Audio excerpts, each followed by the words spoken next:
இருக்கும். உங்கள் பாசத்துக்குரிய போக்கஸ் தமிழ் வானொலியுடன் இப்போது நீங்கள் இணைந்திருக்கிறீர்கள். இங்கேதான் உங்கள் இசை, உங்கள் செய்திகள், உங்கள் கலாசாரம் அனைத்தும் ஒரு இடத்தில். போக்கஸ் தமிழ், உங்கள் தமிழின் ஒலி உலகம் முழுவதும்.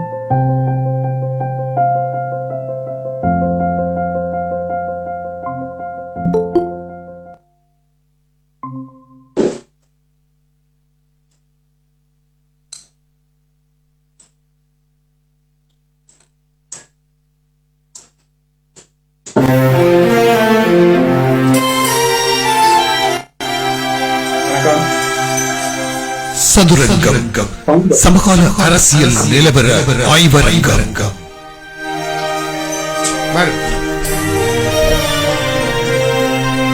ஆஸ்திரேலியா சிட்னியிலிருந்து போக்கஸ் தமிழ் நேரலை மூலம் மெல்பர்ன் நகரிலிருந்து அரசியல் ஆய்வாளர் ராஜ் அவர்களின் நிகழ்ச்சி தயாரிப்பில் மகேந்திரனின் சத்யபாலன் தொகுத்து வழங்கும் சதுரங்கம்.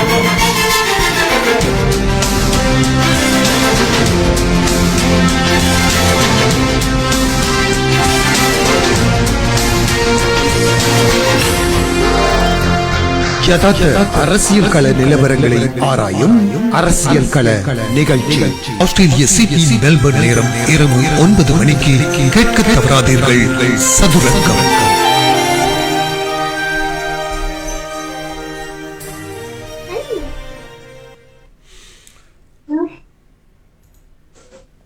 வணக்கம் அன்பு தமிழ் உறவுகளே, மீண்டும் போக்கஸ் தமிழ் வானொலியினூடாக சதுரங்கம் நிகழ்ச்சியோடு இணைகிறோம். இன்றைய எமது சதுரங்கம் நிகழ்ச்சியில் நம்மோடு இணைந்து கொள்பவர் வடமாகாண சபையின் முன்னாள் உறுப்பினர் திரு சபா குகதாஸ் அவர்கள் நம்மோடு நிகழ்ச்சியோடு இணைந்து சிறப்பிக்கின்றார். இந்த வருடத்தின் இறுதி சதுரங்கம் நிகழ்ச்சியோடு உங்களோடு அவரோடு இணைந்து பயணிப்பதில் நாங்கள் சந்தோஷப்படுகிறோம். அந்த வகையில் இன்று சபா குகதாஸ் அவர்களை நிகழ்ச்சிக்குள்ளுள் வாங்கிக் கொள்ளலாம் என்று நம்புகிறேன். வணக்கம் சபா குகதாஸ் அவர்களே. வணக்கம் நேயர்கள் அனைவருக்கும் வணக்கம். நன்றி. நான் நினைக்கிறேன் ஒளித்தரங்கள் சரியாக இருக்கிறது என்று நம்புகிறேன். நிகழ்ச்சியோடு நாங்கள் இணைந்து கொள்ளலாம். இன்றைய நிகழ்ச்சியில் உண்மையில் ஒரு மிகவும் சிரமமான ஒரு காலகட்டத்தில் ஒரு தமிழ் தேசிய செயற்பாட்டாளராக உங்களோடு இணைந்து கொள்ள வேண்டிய சூழ்நிலை இருப்பதாக நான் கருதுகிறேன்.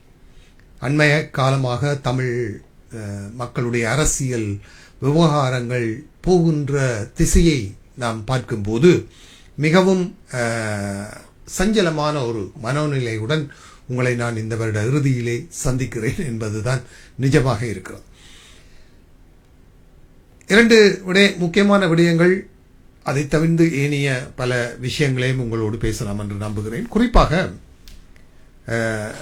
தற்சமயம் நடைபெற்று வருகின்ற யாழ்ப்பாண அரசியல் தொடர்பாக இப்போது தமிழ் மக்களால் கடுமையான விமர்சனங்கள் முன்வைக்கப்படுகிறது. சமூக ஆர்வலர்களாலும் சரி, அரசியல் ஆய்வாளர்களாலும் சரி, ஏன் தனி சமூக ஊடகங்களினூடாக கூட தமிழ் தேசிய அரசியல் என்பது இப்போது தமிழ் தரப்புகளிலும் அதெல்லாம் குறிப்பாக யாழ்ப்பாண அரசியல்வாதிகளால் மிகவும் மலினப்படுத்தப்படுவதாக பேசப்படுகிறது. குறிப்பாக இந்த டிசிசி கூட்டங்கள் என்பவை.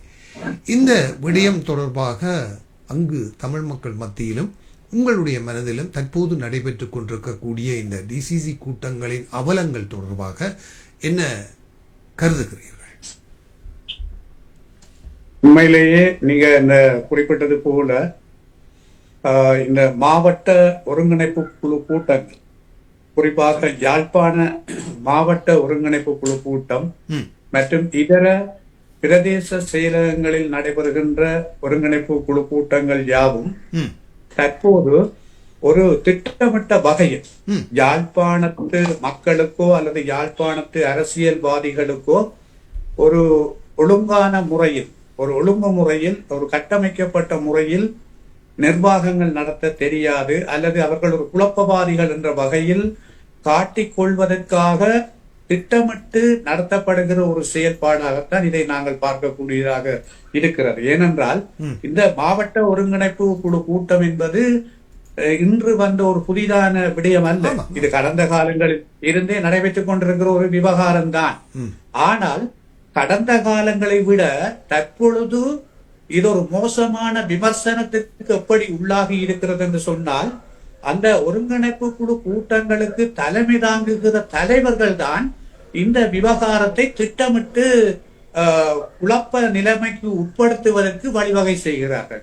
உதாரணமாக இறுதியாக நடந்த யாழ் ஒருங்கிணைப்பு குழு கூட்டத்தில் உண்மையிலேயே அந்த ஒருங்கிணைப்பு குழு கூட்டத்தின் தலைவர் தான் ஒவ்வொருவருக்கும் கதைப்பதற்கான நேரங்கள், அவர்கள் கதைக்கின்ற போது எதிராக கதைப்பதை தடுத்து நிறுத்துவதற்கான ஒரு சரியான புரோட்டோகால், அந்த புரோட்டோகாலின் படி அவர் அதை வழிநடத்த வேண்டும்.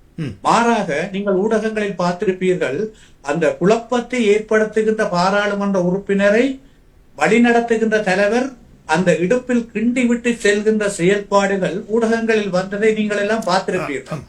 இது இதன் பின்னால் பாரிய சூழ்ச்சி இருக்கிறது.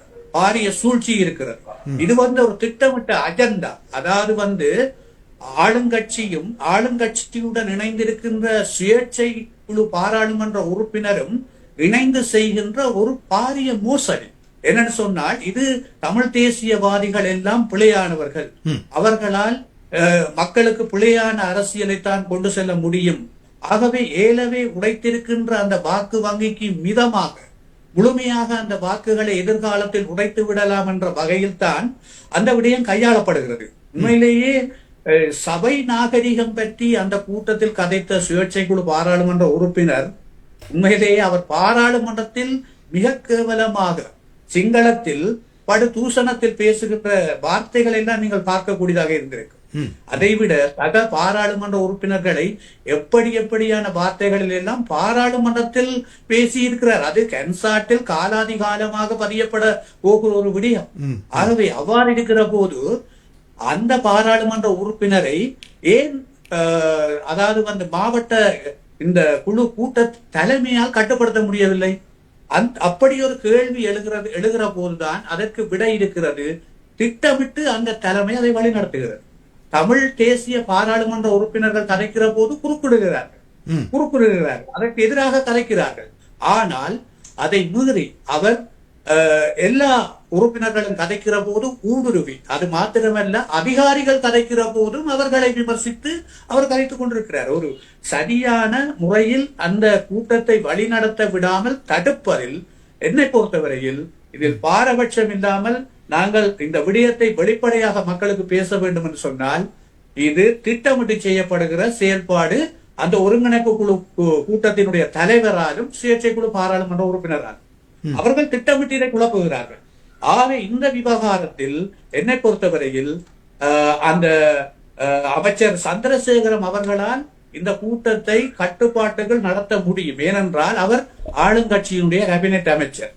அவரால் நிச்சயமாக கட்டுப்பாட்டுகள் கொண்டு சென்று வடிவாக நீட்டாக கொண்டு செல்ல முடியும். ஆனால் அவர் எங்களுடைய யாழ்ப்பாணத்தினுடைய கலாச்சாரம், யாழ்ப்பாண தமிழ் தேசியத்தினுடைய அரசியலை பலவீனப்படுத்துவதற்கும் இவர்களால் எதனையும் செய்ய முடியாது, இவர்கள் எல்லாத்துக்கும் குழப்பவாதிகள், இவர்களால் ஒன்றும் இயலாது, இவர்களால் நிர்வாகங்கள் செய்ய இயலாது என்ற ஒரு தோரணையை வெளியில் காட்டிக் கொள்வதன் ஊடாக எஞ்சியிருக்கிற மக்களையும் ஏமாற்றி எதிர்காலத்தில் தங்களுடைய வாக்கு வங்கியை அதிகரித்துக் கொள்வதற்கான ஒரு செயல் திட்டமாகத்தான் இது இருக்கிறதை ஒழிய இதற்கு பக்கடக்காயாக அர்ச்சுனா பயன்படுத்தப்படுகிறார்.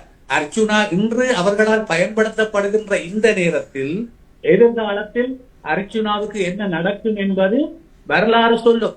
இது நான் நினைக்கிறேன் கடந்த காலத்தில் பல பாராளுமன்ற உறுப்பினர்களுக்கு அப்படி நடந்திருக்கிறது. இன்று பலர் சிறைச்சாலைகளில் இருக்கிறார்கள். ஆகவே இப்படியான விடயங்களில் பாராளுமன்ற உறுப்பினர் அர்ச்சுனா நான் நினைக்கிறேன் எதிர்காலத்தில் அவர் ஒரு வரியாடாகத்தான் இருக்கக்கூடும். அவர்தான் சிந்திக்க வேண்டும்.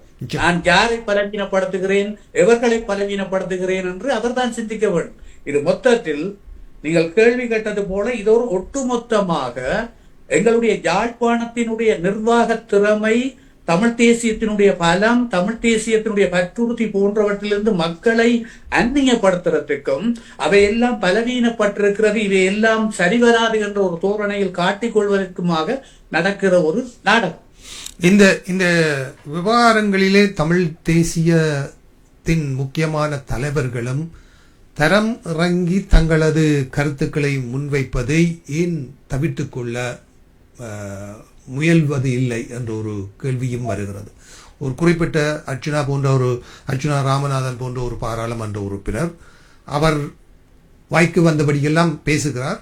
நீங்கள் சொன்னது போல தூஷண வார்த்தைகளால் கூட எல்லா இடமும் பேசிக்கொண்டிருக்கிறார். ஆனால் தமிழ் தேசிய அரசியலிலே இதுவரை காலமும் 30 வருடங்களாக கூட பயணிக்கிற கஜேந்திரகுமார் பொன்னம்பலம், ஸ்ரீதரன் போன்றவர்கள் கூட ஏனைய பாராளுமன்ற உறுப்பினர்களை கௌரவமற்ற முறையில் விமர்சிக்கின்ற ஒரு நிலைமையையும் நாங்கள் அபிவிருத்தி சபை கூட்டங்களிலே பார்க்கிறோம்.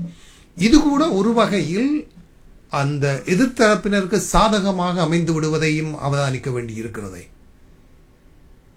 நிச்சயமாக அங்காவது அவர்கள் பயன்படுத்துகின்ற வார்த்தை பிரயோகம் நான் நினைக்கிறேன் அளவீட்டில் பார்க்கிற போது அர்ச்சுனா பயன்படுத்துவதை விட ஓரளவு பரவாயில்லை. ஆனால் தமிழ் தேசிய தரப்பு என்று சொல்லப்படுபவர்கள் அவ்வாறான வார்த்தை பிரயோகங்களை தவிர்த்துக் கொள்வது நல்லது. ஆனால் ஒருவர் தவறான வார்த்தை சொல்கிறார் என்று திருத்துவதற்கு அவர் சரியானவராக இருக்க வேண்டும். அதாவது நான் பிழைவிடுகிற போது திருத்துவதற்கு நீங்கள் சரியான நபராக இருக்க வேண்டும், திருத்திக் கொள்வதற்கு. அதை விட மோசமான உதாரணமாக இறுதியாக நடந்த அந்த கூட்டத்தில் பாராளுமன்ற உறுப்பினர் ஸ்ரீதரன் அவர்கள் நாய்க்குட்டி போல கத்திக்கொண்டிருப்பதாக கூறியதைத்தான் மையமாக கொண்டு அந்த பிரச்சனை அங்கு உருவானது. அதன் பிறகு உண்மையிலேயே அதே பாராளுமன்ற உறுப்பினரை அர்ச்சுனா பாராளுமன்றத்துக்குள் செம்மறி என்று சொல்லி பல தடவை பேசியது மாத்திரமல்ல, அவரை அதைவிட மோசமாக கீழ்த்தனமான விமர்சித்த சந்தர்ப்பங்களும் அங்கு இருக்கிறது. ஆகவே கஜேந்திரகுமார் பொன்னம்பலத்தை பொறுத்தவரையில் உண்மையிலே கஜேந்திரகுமார் பொன்னம்பலம் அதில் ஒரு சரியான விடயத்தை அங்கு பேசுவதற்கு வந்த போது அந்த விடயத்தை அவர்கள் விளங்கிக் கொள்வதற்கு அப்பால் அதை குழப்ப வேண்டும் என்று திட்டமிட்டு செய்த சதி அந்த கூட்டத்தில் இருந்த பலர் வெளியில் சொல்ல மாட்டார்கள். ஏனென்றால் அதில் அதிகாரிகளும் அரச உத்தியோகத்தர்களும் தான் கூட. ஆனால் அந்த உண்மை விடயத்தை நான் இந்த உங்களுடைய ஊடகத்தில் பதிவு செய்து கொள்ள வேண்டும்.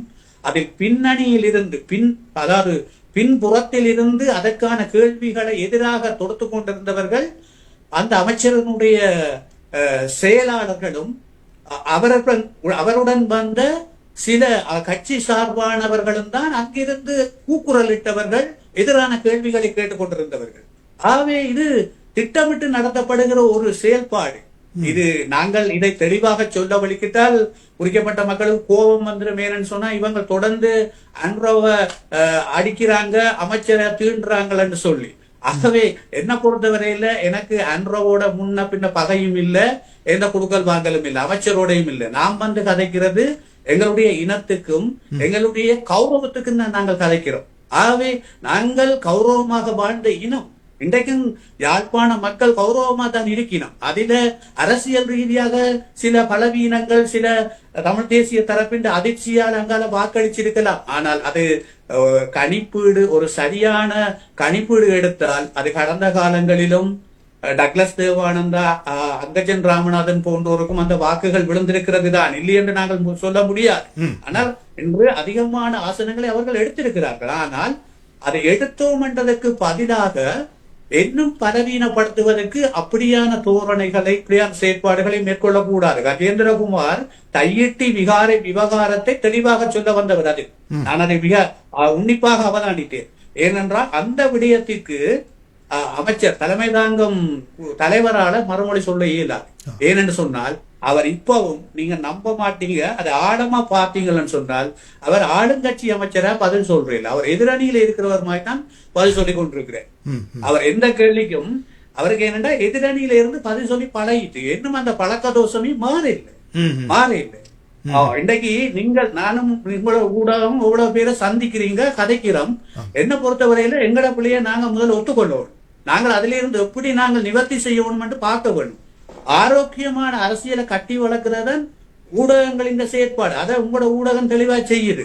ஆனபடியால மினிஸ்டர் அமைச்சரை பொறுத்தவரையில அவர் இன்றைக்கும் எதிரணி மாதிரி தான் கதைக்கிறார். இப்ப யாழ்ப்பாணத்துல நான் அவரை பற்றி கதைக்க விழிக்கிட்டா பல மனத்தியாலம் கதைக்கலாம். இவ்வளவு நாளும் வந்ததுக்கு அவர் கதைச்சது என்ன செய்தார், என்ன செய்யல.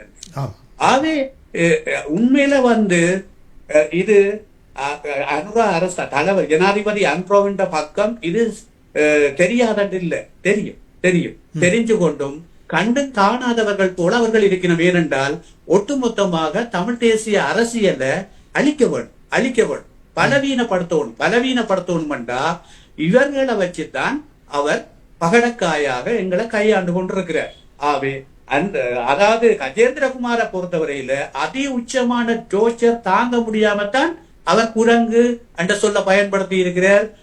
அப்படியான அது ஒரு மோசமான சொல்லட்டு இல்ல, அதை நினைச்சு பார்க்க இயலாது. நீங்க அதை பார்த்தீங்களா மிக அருவருப்பு. அதை விட மோசமா ஒரு பாராளுமன்ற உறுப்பினர் அவங்களுக்குன்னு சொல்லி தனிப்பட்ட ஒரு கௌரவம் இருக்குது. அதுவும் அவங்க ஒரு பரம்பரை ரீதியாக அரசியல்ல வந்தவங்க என்றாலும் அவங்கள வெளியில கார்ல போய் கீழ்த்தனமா விமர்சிக்கிறன்றது இது எங்கட இனத்தில யாருமே செய்ததில்லை. விடுதலை போராட்டம் நடந்ததான், போராட்டங்கள் இயக்கங்களுக்கு அடிபாடு வந்ததான், சுடுபாடு வந்ததான், இப்படி மோசமான விமர்சனங்கள் யாரும் செய்ததில்லை.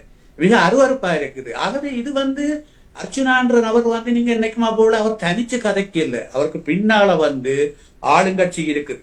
அவர் ஏன் அவர் பிஸ்டலை இடுப்புல செருகி கொண்டு அதாவது சாதாரண பொம்பளையில எவ்வளவு கீழ்த்தனமா விமர்சிச்சார், சண்டித்தனம் காட்டினர். உண்மையில அதை ஏற்றுக்கொள்ளாது. இன்றைக்கு நாங்க ஒரு எங்கட தமிழ் பெண்களை காணுகிற போது வயதுக்கு மூத்தாக்களை அம்மான்னு சொல்றோம், வயது குறைஞ்சாக்களை தங்கச்சின்னு சொல்லி அன்பு ஆதரவா தான் நாங்க கதைக்கிறோம். அதுக்குரிய மரியாதை கொடுக்க வேண்டும். ஆகவே அவர் எங்கட மக்கள்கிட்ட வாக்கு எடுத்துட்டு அந்த பொம்பளையில பார்த்து எவ்வளவு அரியண்டமாக ஒரு பொது வெளியில ஊடகங்களை வச்சு கொண்டு பேசுறன்றது ஏற்றுக்கொள்ள முடியாது.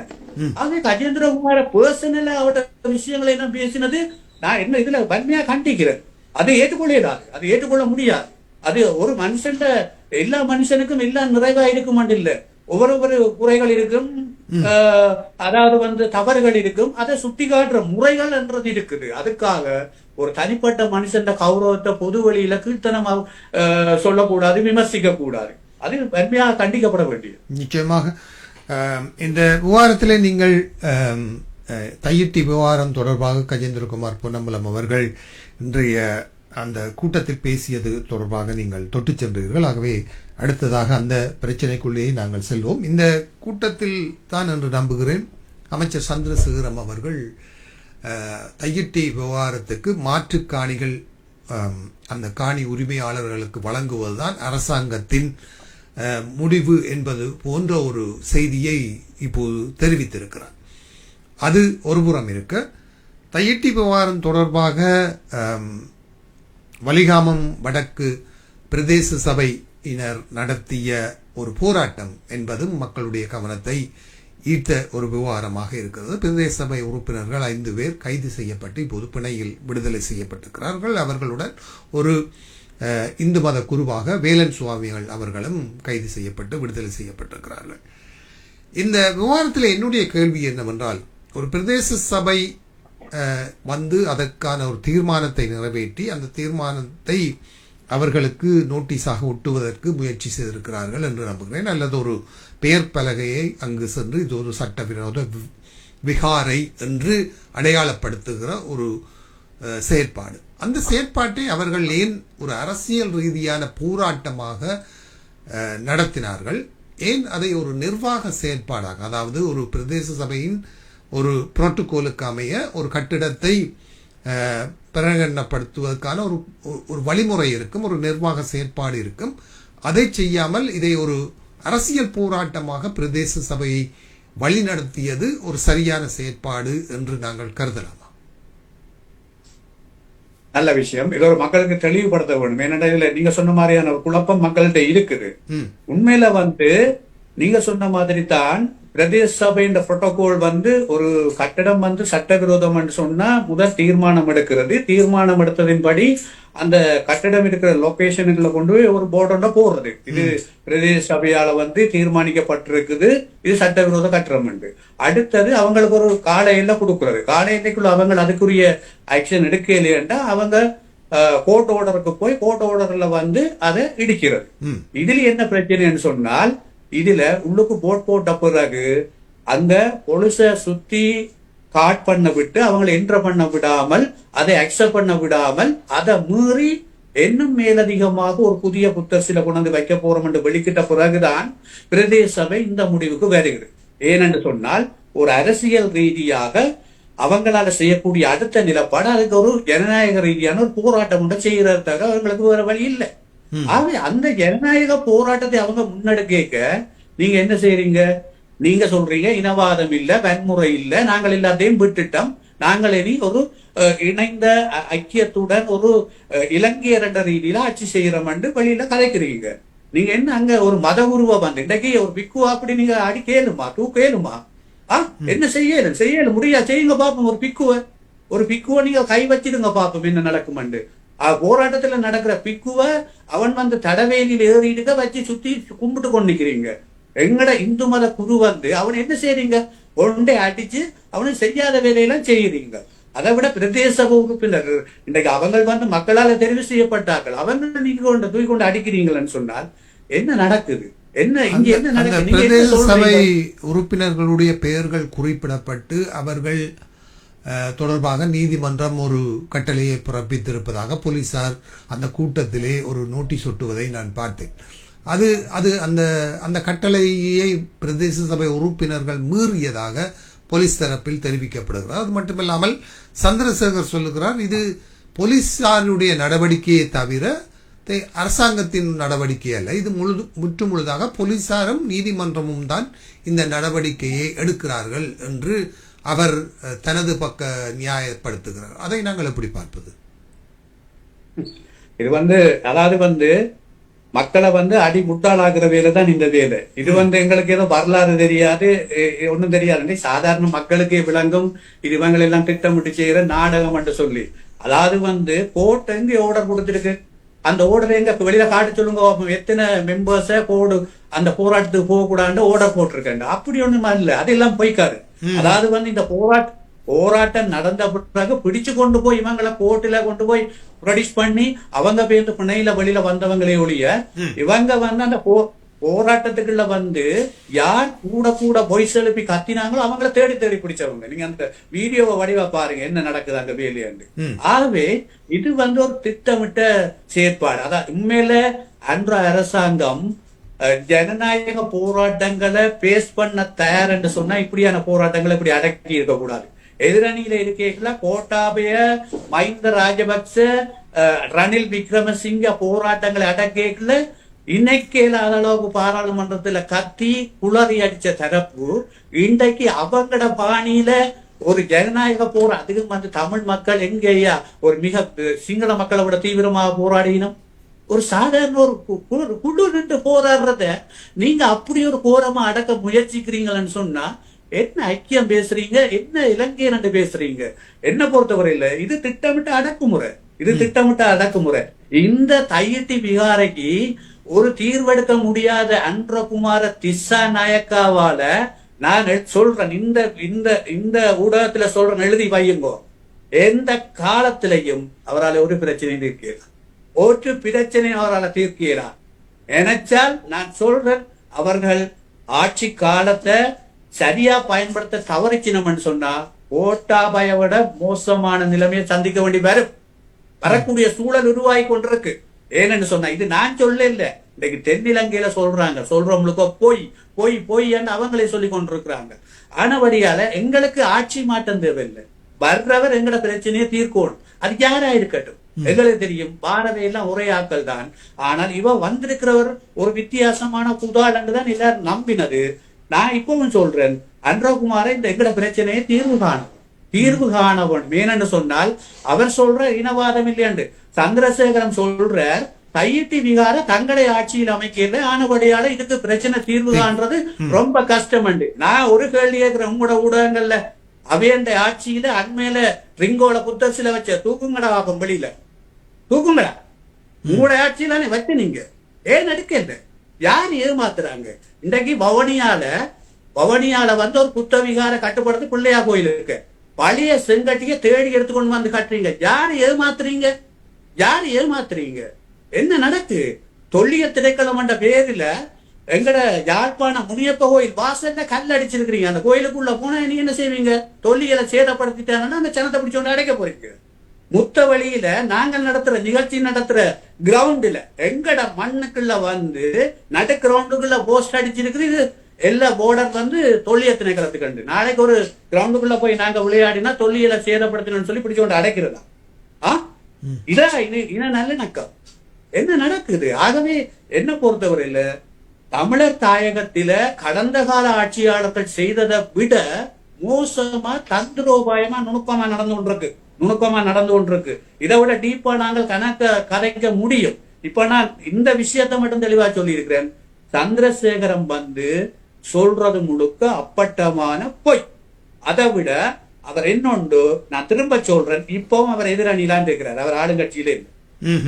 இந்த விவகாரம் தொடர்பாக இப்போது அரசாங்கம் எடுத்ததாக கூறப்படுகிற முடிவு தொடர்பாக தமிழ் தரப்புகளினால் எப்படியான நடவடிக்கைகள் எடுக்கப்பட வேண்டும் என நீங்கள் எதிர்பார்க்கிறீர்கள்? அதாவது இப்போது சொல்லுகிறார்கள், அதாவது விகாரை இருக்கிற காணியை தவிர்த்து ஏனைய அந்த காணி உரிமையாளர்களுக்கும் ஏனைய காணி உரிமையாளர்களுக்கும் மாற்று காணிகள் தான் பதிலீடாக வழங்கப் போகிறோம் என்று தெரிவிக்கிறார்கள். அதே சமயம் இவர்கள் இன்னொரு விவகாரத்தையும் குறிப்பிடுகிறார்கள். இந்த காணி உரிமையாளர்கள் தங்களுடைய காணி தொடர்பான உரிமையை நிரூபிப்பதற்கான ஆவணங்கள் அவர்களிடம் இருக்கிறதா என்ற சந்தேகம் எங்களுக்கு இருப்பதாகவும் தெரிவிக்கிறார்கள். ஆகவே அதாவது அவர்களுடைய ஸ்டேட்மெண்ட்களின்படி, அவர்கள் கூறுகிற விடயங்களின்படி இந்த காணி விவகாரம் என்பதை உடனடியாகவே தீர்த்துவிடக்கூடிய ஒரு நிலைமையில் தற்போது இருக்கக்கூடிய அரசாங்கம் ஈடுபடுவதற்கான வாய்ப்புகள் இல்லை என்ற போது நீதிமன்ற நடவடிக்கைகள் தொடர்பாகவே தமிழ் தரப்புகளால் ஏதாவது செய்ய முடியும் என்ற ஒரு நிலைமை இருக்கும்போது ஏன் ஏனைய பாராளுமன்ற உறுப்பினர்களும் சட்டத்தணிகள் நிறைந்த தமிழ் கட்சிகளும் இது தொடர்பான நீதிமன்ற நடவடிக்கைகளை நாடவில்லை? அர்ச்சுனா கூட அதைத்தான் சொல்லுகிறார். ஏன் நீங்கள் நீதிமன்றத்துக்கு போகவில்லை என்று? இதுக்கு என்ன செய்யும் சொல்ற அர்ச்சுனா? இன்றைக்கு பாராளுமன்ற உறுப்பினர் நீதிமன்றத்துல கேஸ ஃபைல் பண்ணலாம். ஏன் ஃபைல் பண்ணல? அதவரால நீதிமன்றத்துல கேஸ் ஃபைல் பண்ணதான் செம்மல முல்லைத்தீவு நீராவியடி பிரச்சனை கடைசியா நீதிபதி ஓடினார் தெரியும் தான் எல்லாருக்கும். ஏன் நீதிபதி ஓடினார்? வடக்கு நாரியில என்ன நடந்ததுன்னு தெரியும் தானே. ஓர்டர் போட்டுமே போனவங்களை எல்லாம் பிடிச்சு கொண்டு அடைச்சது. திருகோணமலையில கன்னியாயில பிள்ளையா கோயில வெடிச்சு போட்டு விகார கட்ட வழிக்கிடைகளை கோர்ட் கேஸ் போட்ட என்ன நடந்ததுன்னு தெரியும் தானே. ஆவே எங்களை பொறுத்தவரை இல்ல, இது அரசியல் பிரச்சனை. அரசியல் ரீதியாக தீர்க்க முடியும்னு சொன்னாதான் இந்த ஜனாதிபதி அரசியல கதைக்கணும். இன்றைக்கு என்ன பொறுத்தவரை இல்ல, யாழ்ப்பாணத்தில நயனாதிவில இருக்கிற விகாராதிபதி சொல்றான் சட்ட விரோத விகார் ஐயட்டி. என்ன பொறுத்தவரை இல்ல, அவன்கிட்ட 1000 பிரச்சனை இருக்கலாம். இந்த விஷயத்துல அவன் உண்மையில ஒரு நேர்மையான பிக்குவான்றதை நாங்க இதுல அவனை பாராட்டவும். ஏனென்று சொன்னால் இப்படியான கடுமையான ஒரு திரட்டான நிலைமையில அவன் சொல்லியிருக்கான் படிவா, இது சட்டவிரோத விகார. நீங்கள் கேட்ட உறுதியெல்லாம் நேற்றைய தினம் கொண்டு போய், நேற்று முன்தினம் கொண்டு போய் அந்த விகாராதிபதியிட்ட காணிக்காரங்கள் எல்லாருமே கொடுத்திருக்கிறாங்க. நீங்க வீடியோல பாத்திருப்பீங்க, ஊடகங்கள்ல பாத்திருப்பீங்க.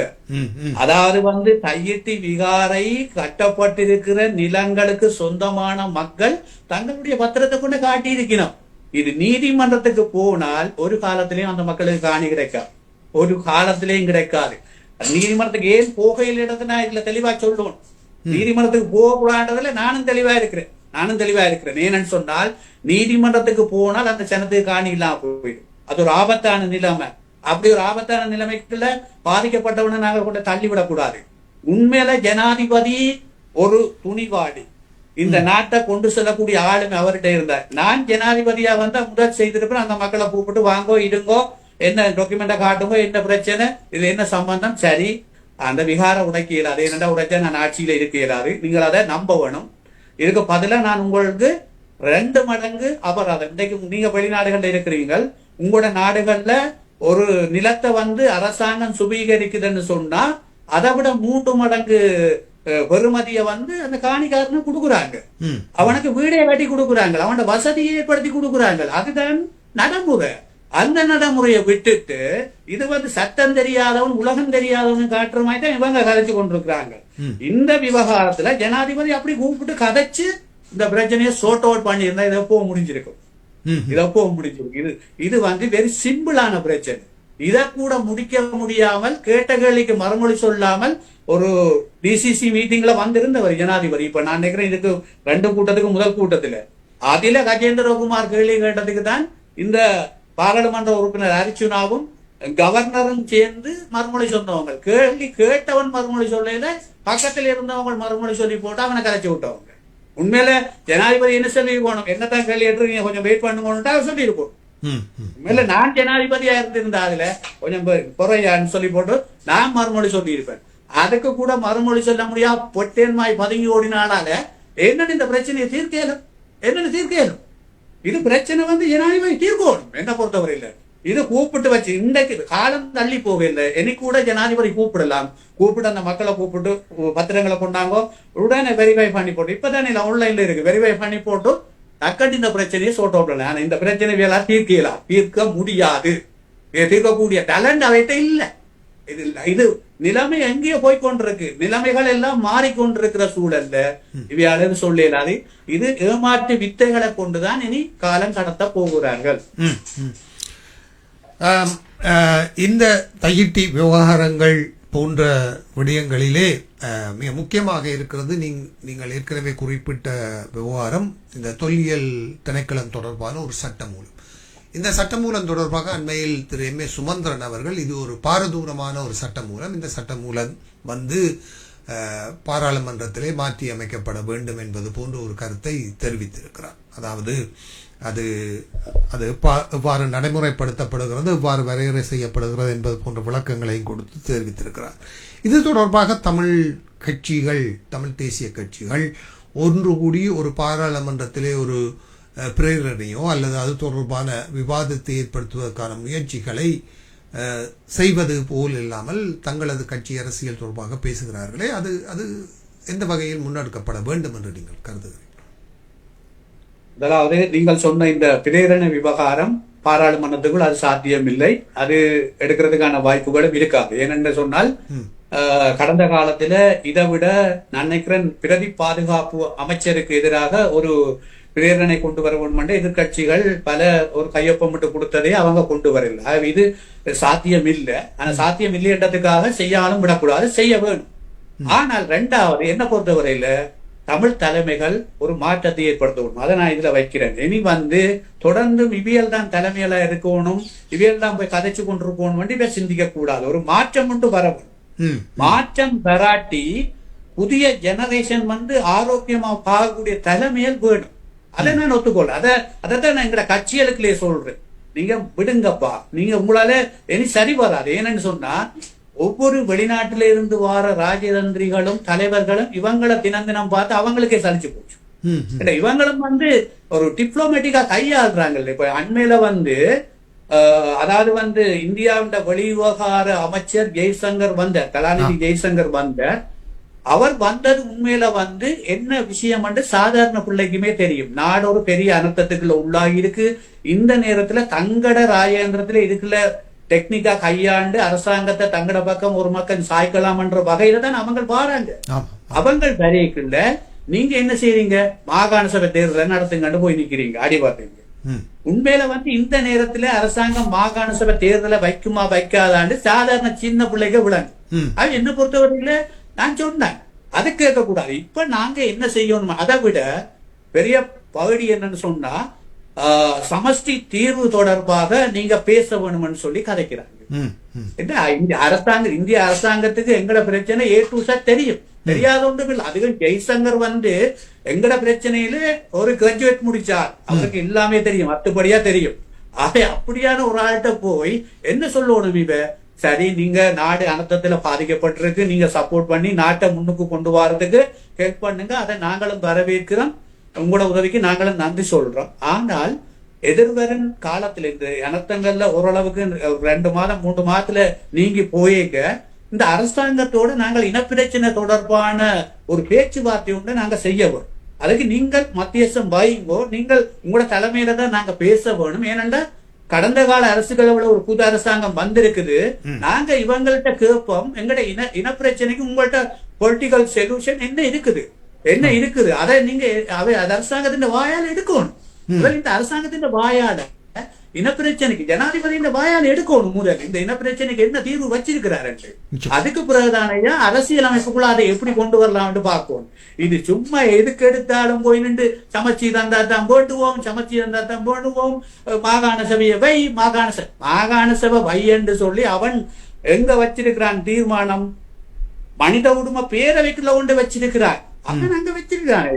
அவன் அதை சொல்லி போட்டான் முழுக்க. என்னன்னு சொன்னா, நீங்க 13 ஃபுல்லா இம்ப்ளிமெண்ட் பண்ணணும், மாகாண சபை தேர்தல் நடத்த வேணும், மாகாணங்களுக்கு அதிகார பகிர்வு செய்ய வேணும்னு அவன் ஒரு பெரிய நாடுகள் கொண்ட கட்டமைப்புகளை கொண்டு வச்சிருக்கிறான். அதை விட்டுட்டு நீங்க சும்மா இதெல்லாம் எனக்கு கோபம். தமிழ் தேசிய கட்சிகளின் பலம்ன்றது தலைமத்துவங்கள் மாறணும். இன்றைக்கு அன்றகுமார்கிட்ட ஒன்றும் இல்ல, தலைமத்துவம் மாறி அவர் ஒரு ஓவர் பில்டப் பண்ணபடியால தான் அவர் வெண்டர். நான் நிறைய சொல்ற ஊடகங்கள், அவர் ஒரு நடிகர், ஜனாதிபதி ஒரு நடிகர். என்ன பொறுத்தவரையில அவர்கிட்ட நீங்க இப்ப ஜனாதிபதியா வாரத்துக்கு முதல் 5 வருஷத்துக்கு முதல் இந்த போட்டோவையும் இப்ப இருக்கிற போட்டோவையும் எடுத்து பாத்தீங்கன்னா இதான் அன்றவுண்ட தம்பியான்றதான் நீங்க பாப்பீங்க. நான் நிறைய பேர் சொல்றேன். அந்த போட்டோவை நீங்க ஒப்பிட்டு பாத்தீங்களா அது அனுரா இது அன்றோண்ட தம்பின்னு தான் சொல்லுவாங்க. அப்படியே அதை மேக்கப் பண்ணி வடிவா மக்களை ஒரு வசியம் பண்ணிட்டு போயிட்டாரு, வச்சுக்கிறாரு. இப்போ வசியம் பண்ணி தான் வச்சிருக்கிறார். அவரை பார்த்துட்டு நாம அவரை கொண்டு போய் லொக்ல போடுறதா அல்லது நாங்க சும்மா விட்டு வேங்கள் மாதிரி காய்ச்சி கொண்டிருக்கிறான்றது எங்கட பாரு. தமிழ் தேசிய தலைமையில மாற்றம் வரணும். நாங்க இந்தியாவுல அணுகிற முறையை மாற்றணும். இந்தியாவை கொண்டு இருக்க லொக் பண்ணணும். இந்தியா மத்தியஸ்தம் வைக்குதுன்னு சொன்னா அமெரிக்காவோ பிரிட்டனோ ரஷ்யாவோ எந்த நாடுமே ஒன்றும் கதைக்காது. விடுதலை போராட்டத்துல தவறு இருக்கு. நானும் விடுதலை போராட்ட இயக்கத்துக்குள்ள இருந்து வந்தேன். அதுக்குள்ள நிறைய தவறுகள் இருக்கிறத உணர்ந்து இருக்கிறோம். ஆனா அந்த காலத்திலே அது நாங்க தவறுன்னு சொல்லி ஒரு ஆயுத போராட்டத்தை நடத்தியலாது. இப்ப முடிஞ்சது, எல்லாம் மௌனிச்சிட்டு. அப்ப நாங்க அந்த தவறை வெளியில சொல்ல மாட்டில்ல, அந்த தவறை பாடமா வச்சுக்கொண்டு நாங்கள் அடுத்ததை நகர்த்த வேண்டும். என்ன பொறுத்தவரைக்கும் நான் ஒரு லீடர்ஷிப் என்று சொன்னா நான் இதைத்தான் சொல்லுவேன் ஜெய்சங்கர்ட்ட. சார், நீங்க முதல் இந்த அரசாங்கத்தோட எங்கட இனப்பிரச்சனைக்கு கதைக்கிறதுக்கு ஒரு மத்தியஸ்தமே நீங்க அரசாங்கத்தை எங்களை ஜாயின் பண்ணி பேசுவோம். நீங்க டேபிளுக்கு கொண்டு வாங்க, டேபிளுக்கு கொண்டு பேசுவோம். அதுல வச்சு அவைக்கு முன்னால கேட்கணும் ஜனாதிபதியை, நீங்க இந்த இவ்வளவு 76 ஆண்டுகளா பிரச்சனை இருக்கு, இதுக்கு என்ன தீர்வு நீங்க வைக்க விரும்புகிறீங்க? அவருக்கு திணிக்க வேணும். அவரோட வாயால் என்ன தீர்வு எடுக்கணும். எடுத்த பிறகு தான் அரசியல் அமைப்புக்குள்ள அதை கொண்டு வரதுக்கு நாங்க முயற்சிக்கணும். அதை விட்டுட்டு ராஜேந்திரத்தை தீர்மானிக்கிற தரப்பை விட்டுட்டு எதிர் வீட்டுல போய் நின்று கதைச்சு என்ன பிரயோசனம்? அண்மையில கஜேந்திர ரோமாட்ட விளையாட்டு நீங்க பாத்தீங்கள் தான். ஆமா, அது தொடர்பாக தான் அடுத்த கேள்வி உங்களிடம் வைக்கலாம் என்று இருந்தேன். தமிழ்நாட்டுக்கு அவர்கள் செய்த இந்த விஜயம் தொடர்பாக நீங்கள் ஒரு காட்டமான கருத்துக்களை ஊடகங்கள் ஊடாக தெரிவித்திருந்தீர்கள். இப்போது தமிழ்நாட்டின் நிலைமை, இந்திய அரசாங்கத்தின் நிலைப்பாடு போன்றவை தொடர்பாக கருத்து தெரிவித்திருந்தீர்கள். அந்த விடயம் உண்மையிலே மிகவும் வரவேற்கத்தக்க, உங்களுடைய கருத்துக்கள் மிகவும் வரவேற்கத்தக்கதாக அமைந்திருந்தது. தமிழ்நாட்டின் இந்த திடீர் விஜயத்தை தமிழ் தேசிய மக்கள் முன்னணியினர் செய்ததன் பின்னணி என்னவாக இருக்கும் என்று நீங்கள் கருதுகிறீர்கள்? என்னை பொறுத்தவரையில் அவர்கள் அதாவது விமர்சனத்துக்கு உள்ளாகக்கூடிய வகையில் அந்த செயற்பாட்டை செய்திருக்கணும். அதுல உண்மையில எனக்கு அதுல ஆழமா எந்த பின்னணியில இருக்கணும் இல்லை என்றதை இதுல என்னால தெளிவா சொல்ல இயலாது. என்னடா ப்ரூவ் இல்லாமல் நான் இதுல கதைக்க இயலாது. ஆனா வெளியில விமர்சனம் இருக்குது. அதுல இந்த வை கோபாலசாமி மற்றது பல நெடுமாறன் ஐயா சொன்னது அதை ஏற்றுக்கொள்ள இயலாது. இலங்கை அரசாங்கத்தின் பின்னணியில இவ போறது இல்ல, இவ போனாக்கள் இல்ல. அவ சொன்ன என்னண்டா இலங்கை அரசாங்கத்தின் பின்னணியில தான் இந்த குரூப் வந்திருக்கு, ஆகவே சந்திக்க மாட்டோம் அவங்க ஒரு காரணம் சொல்லி இருந்தாங்க. அது நான் நினைக்கிறேன் வெளிநாட்டில் இருக்கக்கூடிய அவர்களுடைய பின்னணியில் இருப்பவர்களுடைய செயற்பாடாக அவர்கள் அதை பிரதிபலித்திருக்கிறார்கள். அப்படி இருக்கலாம். ஆனால் அதை விட இன்னொரு காரணம் இருக்கு. ஆனால் நான் அதை இதுல சொல்றதா இருந்தால் அது எங்களுடைய அடுத்த கட்ட நகர்வுகளுக்கும் அது ஒரு தாக்கத்தை கொடுக்கும். ஆனா அது ஆதாரபூர்வமா சொல்ல இயலாது. ஆனா என்ன பொறுத்தவரையில கஜேந்திரகுமார் உண்மையாக தமிழ் தேசியத்தில விசுவாசம், மக்களுக்கு ஒரு சரியான தீர்வு வர வேணும், நியாயமான அரசியலை கொண்டு போகணும் நினைச்சிருந்தா தமிழ்நாட்டுக்கு போயிருக்க கூடாது. தமிழ்நாட்டுக்கு முதலாவதா போயிருக்க கூடாது. அந்த டீம் டெல்லியில போய் இறங்கி இருக்கணும். இறங்கி எவ்வளவு பேர் அங்க சந்திக்க முடியுமோ அவர்களால சந்திச்சிருக்க வேண்டும். அங்க சந்திச்சுட்டு போய்தான் இங்க வரணும். இது மாறி செய்யக்கூடாது. அதாவது வீட்டு உரிமையாளர்கிட்ட திறப்பிருக்க காவலாளிகிட்ட போய் நாங்க கதைச்சு கொண்டிருக்க கூடாது. வீட்டு உரிமையாளர் திறப்பிருக்கிறவன் தான் கேட்கணும். அங்க ராஜேந்திர மார்கிட்ட இருக்குது, டெல்லியில தான் இருக்குது. என்ன பொறுத்தவரையில இது பிரச்சனையை பெருப்பிக்குமா போல, பிரச்சனையை இன்னும் தீர்க்க விடாமல் தள்ளி போக செய்யறவில்லை. உண்மையில நான் ஏலவே சொன்னேனே, விடுதலை போராட்டத்துல நாங்க டெல்லியை வெற்றி கொள்ளாதான் விடுதலை போராட்டத்துல தோல்வி காரணம். தமிழ்நாடு சும்மா கத்தி கொண்டுன்றது. எங்களை நம்பி 18 ரூபாய் பேர் தங்களை தீ குளிச்சு அடிச்சவங்க, அதை விட கொந்தளிச்சு கொண்டிருந்தது. ஆனா பிரயோசனம் இல்லை. ஏனென்றா மத்தியில இருக்கிற பெரிய பெரிய மினிஸ்டர்ஸ் எங்களுக்கு சப்போர்ட் பண்ணல, அந்த அரசாங்கம் எங்களுக்கு சப்போர்ட் பண்ணல. உண்மையில மத்திய அந்த நேரம் காங்கிரஸ்ல இருந்த 2 மினிஸ்டர், அதாவது உதாரணத்துக்கு ஒரே ஒரு ஆள் ப. சிதம்பரம் எங்களுக்கு சப்போர்ட் பண்ணியிருந்தாலே யுத்தம் நின்று இருக்கும்.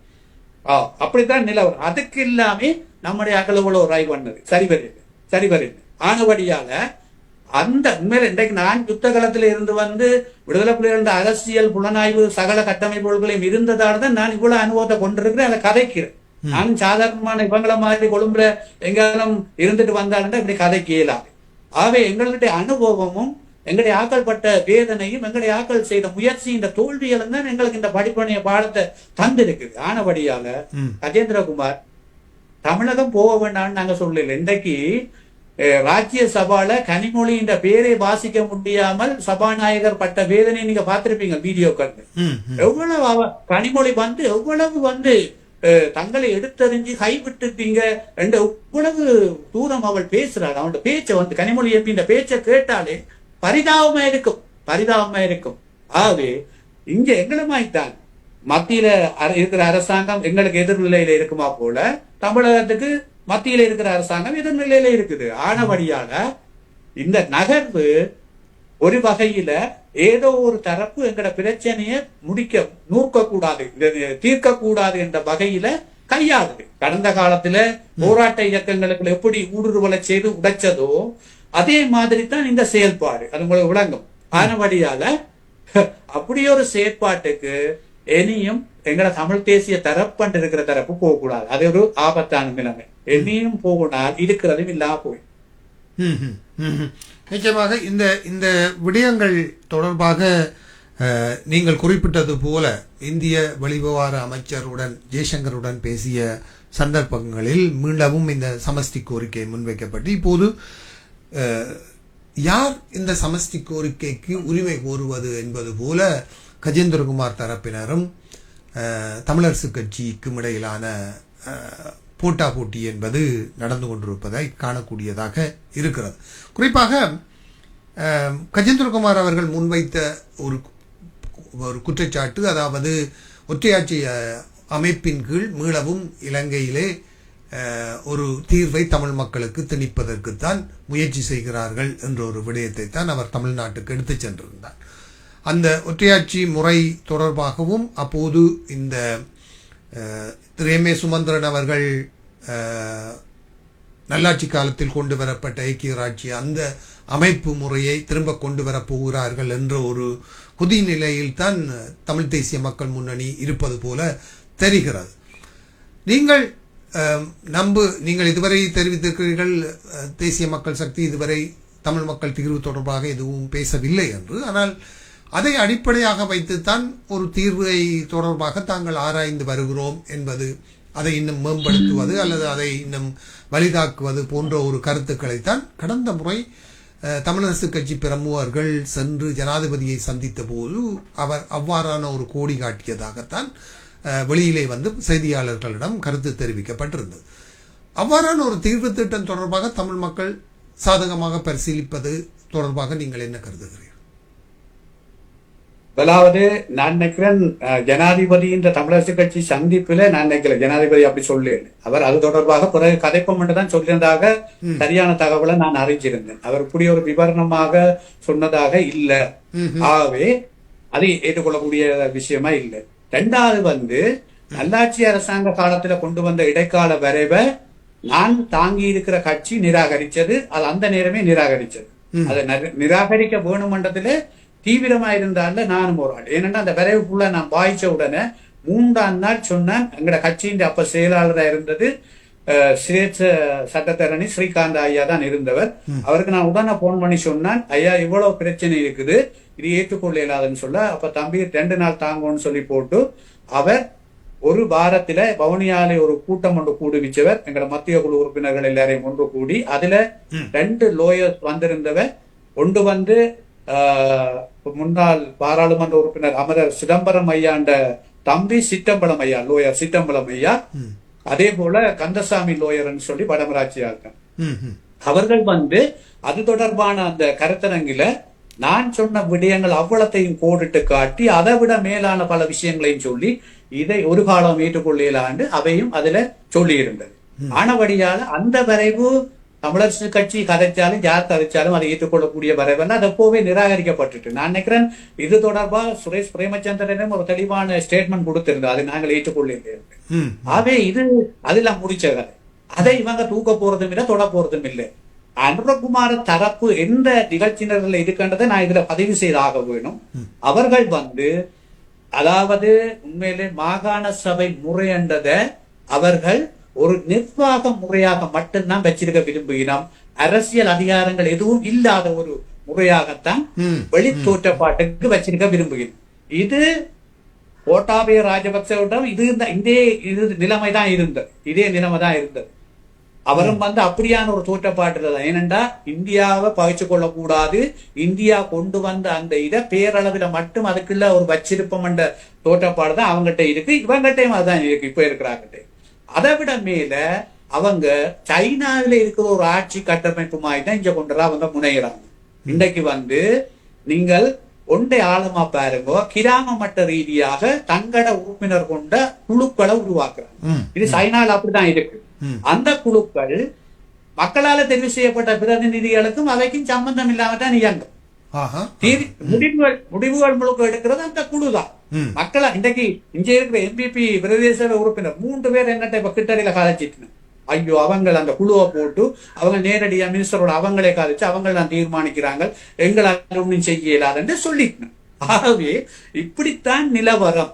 ஆகவே ஒரு காலமும் இந்த அரசாங்கத்திட்ட அப்படி ஒன்று எதிர்பார்க்கலாம். இன்றைக்கு ஒரு வகையில இந்த அனர்த்தம் வந்தது அந்த அரசாங்கத்துக்கு இந்த தேர்தல் என்ற பிரஷர்ல இருந்து தள்ளி போறதுக்கு வாய்ப்பு அமைஞ்சு மாகாண சபை தேர்தல்ல இருந்து அவங்க தள்ளி போறதுக்கு. ஏன்னு சொன்னா இந்த அனர்த்தம் வந்து உண்மையில இந்த நாடு மீள கட்டி அமைச்சு கொண்டு வரதுக்கு 2 வருஷம் வேணும், சாதாரண விஷயம் இல்ல.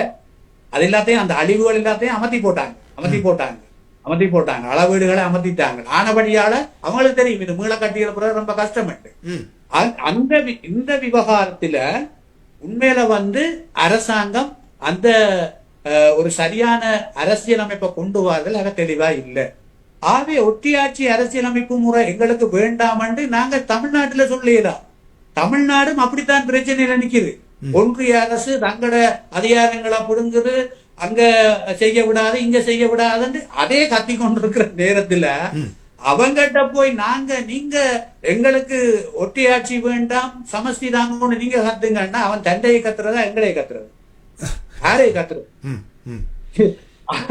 நான் தமிழ்நாட்டை கத்த வேண்டாம்னு சொல்லல, நாங்களும் பலிக்கிட்டா நாளைக்கு எல்லா கட்சிகளையும் சந்திச்சு படம் எடுத்து போடலாம், எல்லாம் செய்யலாம். அது நீங்களும் செய்யலாம். நீங்களும் வெளிநாட்டுல இருக்கிற நீங்க ஒரு டயஸ்போரான்ற 4 பேரை சேர்த்து கொண்டு நீங்களும் வந்திறங்கி படம் போடலாம். அது பெரிய வேலை இல்லை, இதுல அரசியல். ஆக எங்களுக்கு ஏதாவது நடக்குதான்னு தான் பார்க்கணும். நடக்கிற வழிகளை மூடாமல் அதை சிதைய விடாமல் நாங்க வச்சிருக்கோம். இது ராஜேந்திர அரசியல். இப்ப நாங்கள் ஒரு வெப்பனை வச்சு கொண்டு போராட்ட ஒரு சண்டையை பிடிச்சு போட்டு ஒரு வெற்றிக்கு பின்னாலே அரசியல் செய்யல. நாங்கள் ஒரு ஜனநாயக அரசியல் செய்யறோம், தந்திரமா கொண்டு போகணும். என்ன பொறுத்தவரையில இது படுகொலையான வேலை. யாரும் இங்க ஒற்றியாட்சியை ஏற்றுக்கொள்றோம் அல்லது சமஸ்தி தான் கேட்டுக்கொண்டிருக்கிறோம் கதைச்சு கொண்டிருக்கலாமே ஒழிய நடைமுறை கொண்டு செய்யலாம். கட்டாயம் அது நான் சொன்ன வழிதான். இந்தியாவை மேசைக்கு கூட்டி கொண்டு வரணும், அது எல்லாருமே செய்யறவன். இன்றைக்கு அந்த மேசைக்கு எல்லாருமா சேர்ந்து கூட்டி கொண்டு வந்துருவாங்களான்னு தான் இந்த பிரித்தாளுற விஷயம் நடக்குது. ஆகவே அன்றைக்கு எல்லா இயக்கமும் டேபிளுக்கு வந்துடும் தான் ஒரு சில இயக்கங்களை உடைச்சது. இன்றைக்கும் எல்லா தமிழ் தேசிய கட்சியும் ஒரே டேபிளுக்கு வந்துட்டா அவையால காரணம் சொல்லலாம். நானும் எத்தனையோ சந்திப்புக்கு போயிருக்கிறேன். அம்பாசிடர் துணை அம்பாசிடர் சந்திப்புகளுக்கு போயிருக்கிறேன். அதை சொல்றது உங்களுடைய ஆட்களுக்கு ஒற்றுமை இல்லை, நீங்கள் ஒற்றுமையாக தான் நாங்கள் கதைப்போம். இதுதான் காரணம், வேற ஒன்றும் இல்லை. இதுதான் அன்றைக்கும் சொல்லப்பட்டது, வெளியில சொல்லு. ஆனபடியால இது எங்கடையாக்கள் இருக்கிற பலவீனம். எங்கடையாக்கள் அவங்கள நிகழ்ச்சி நிரலுக்குள்ள போய்கொண்டிருக்கும் பெற இந்த பிரச்சனைக்கு தீர்வு. இந்த விவகாரம் தொடர்பாகவே இந்த ஒற்றுமை தொடர்பான விவகாரத்தை கடந்த சில வாரங்களுக்கு முன்னர் சில காட்சிகள் அரங்கேறியதை நாங்கள் பார்த்திருந்தோம். குறிப்பாக தமிழரசு கட்சிக்கும் ஜனநாயக தமிழ் தேசிய கூட்டணிக்கும் இடையிலான பேச்சுவார்த்தைகள். இந்த பேச்சுவார்த்தைகள் நடைபெற்ற போது அது தொடர்பாக அதன் பின்னணிகள் தொடர்பாக பேசும்போது இவர்கள் ஒரு தேர்தல், மாகாண சபை தேர்தலிலே தமிழ் தேசிய மக்கள் முன்னணியுடன் ஜனநாயக தமிழ் தேசிய கூட்டணியினர் ஒன்றிணைந்து மாகாண சபை தொடர்பான முறைமையிலே பயணிக்க முடியாது. ஏனென்றால் தமிழ் தேசிய மக்கள் முன்னணியினர் இந்த மாகாண சபை தொடர்பான எதிர்மறையான நிலைப்பாடுகளை கொண்டவர்கள். ஆகவே அடுத்த முறை மாகாண சபை தேர்தலை சந்திப்பதாக இருந்தால் தமிழரசு கட்சியுடன் இணைவதுதான் ஜனநாயக தமிழ் தேசிய கூட்டணிக்கு சாதகமாக இருக்கும், அல்லது தேர்தலிலே வெற்றி வாய்ப்புகளை பெற முடியும் என்பதற்கான ஒரு சந்திப்பாகத்தான் இது பார்க்கப்படுகிறதே தவிர தமிழ் தேசியத்துக்கான ஒரு ஒருங்கிணைந்த பயணமாக பேசப்படவில்லை. அதே சமயம் இந்த சந்திப்பு சுமந்திரன் அவர்களை முதலமைச்சர் கனவை நிறைவேற்றுவதற்கான தமிழரசு கட்சியின் ஒரு செயற்திட்டமாகவும் பார்க்கப்படுகிறது. ஏனென்றால் தமிழரசு கட்சி தனியாக மாகாண சபை தேர்தலிலே வெற்றி பெறுவது என்பது அல்லது முதலமைச்சராக ஒருவரை தெரிவு செய்யும் அளவுக்கு வெற்றி பெறுவது என்பது சாத்தியமில்லை. ஆகவே ஜனநாயக தமிழ் தேசிய கூட்டணியோடு இணைந்து பயணிக்க வேண்டும் என்றுதான் இந்த நடவடிக்கைகள் இப்போது ஆரம்பிக்கப்படுவதாக கருதப்படுகிறது. உங்களுடைய பார்வையிலே இந்த தமிழரசு கட்சியின் ஜனநாயக தமிழ் தேசிய கூட்டணியினுடைய இணைப்பு என்பது எந்தளவு தூரம் தமிழ் மக்களுடைய அடுத்த கட்ட அரசியலை சரியாக முன்னெடுக்கும் என்று நீங்கள் கருதுகிறீர்கள், அல்லது இதுவும் ஒரு உள்ளூராட்சி சபை தேர்தலிலே கஜேந்திரகுமார் அணியுடனான ஒரு இணைப்பு போல மாகாண சபை தேர்தலுக்கான ஒரு கூட்டுத்தானா என்று கேட்டால் என்ன சொல்ல விரும்புகிறீர்கள்?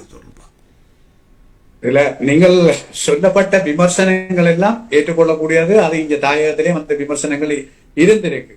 என்ன பொறுத்தவரையில அதாவது வரலாறு உரிய நேரத்துல ஒவ்வொருத்தருக்கும் பாடங்களை கற்பிக்காமல் விடுறேன், பாடங்களை கற்பிச்சுதான் விட்டுட்டு போகும்.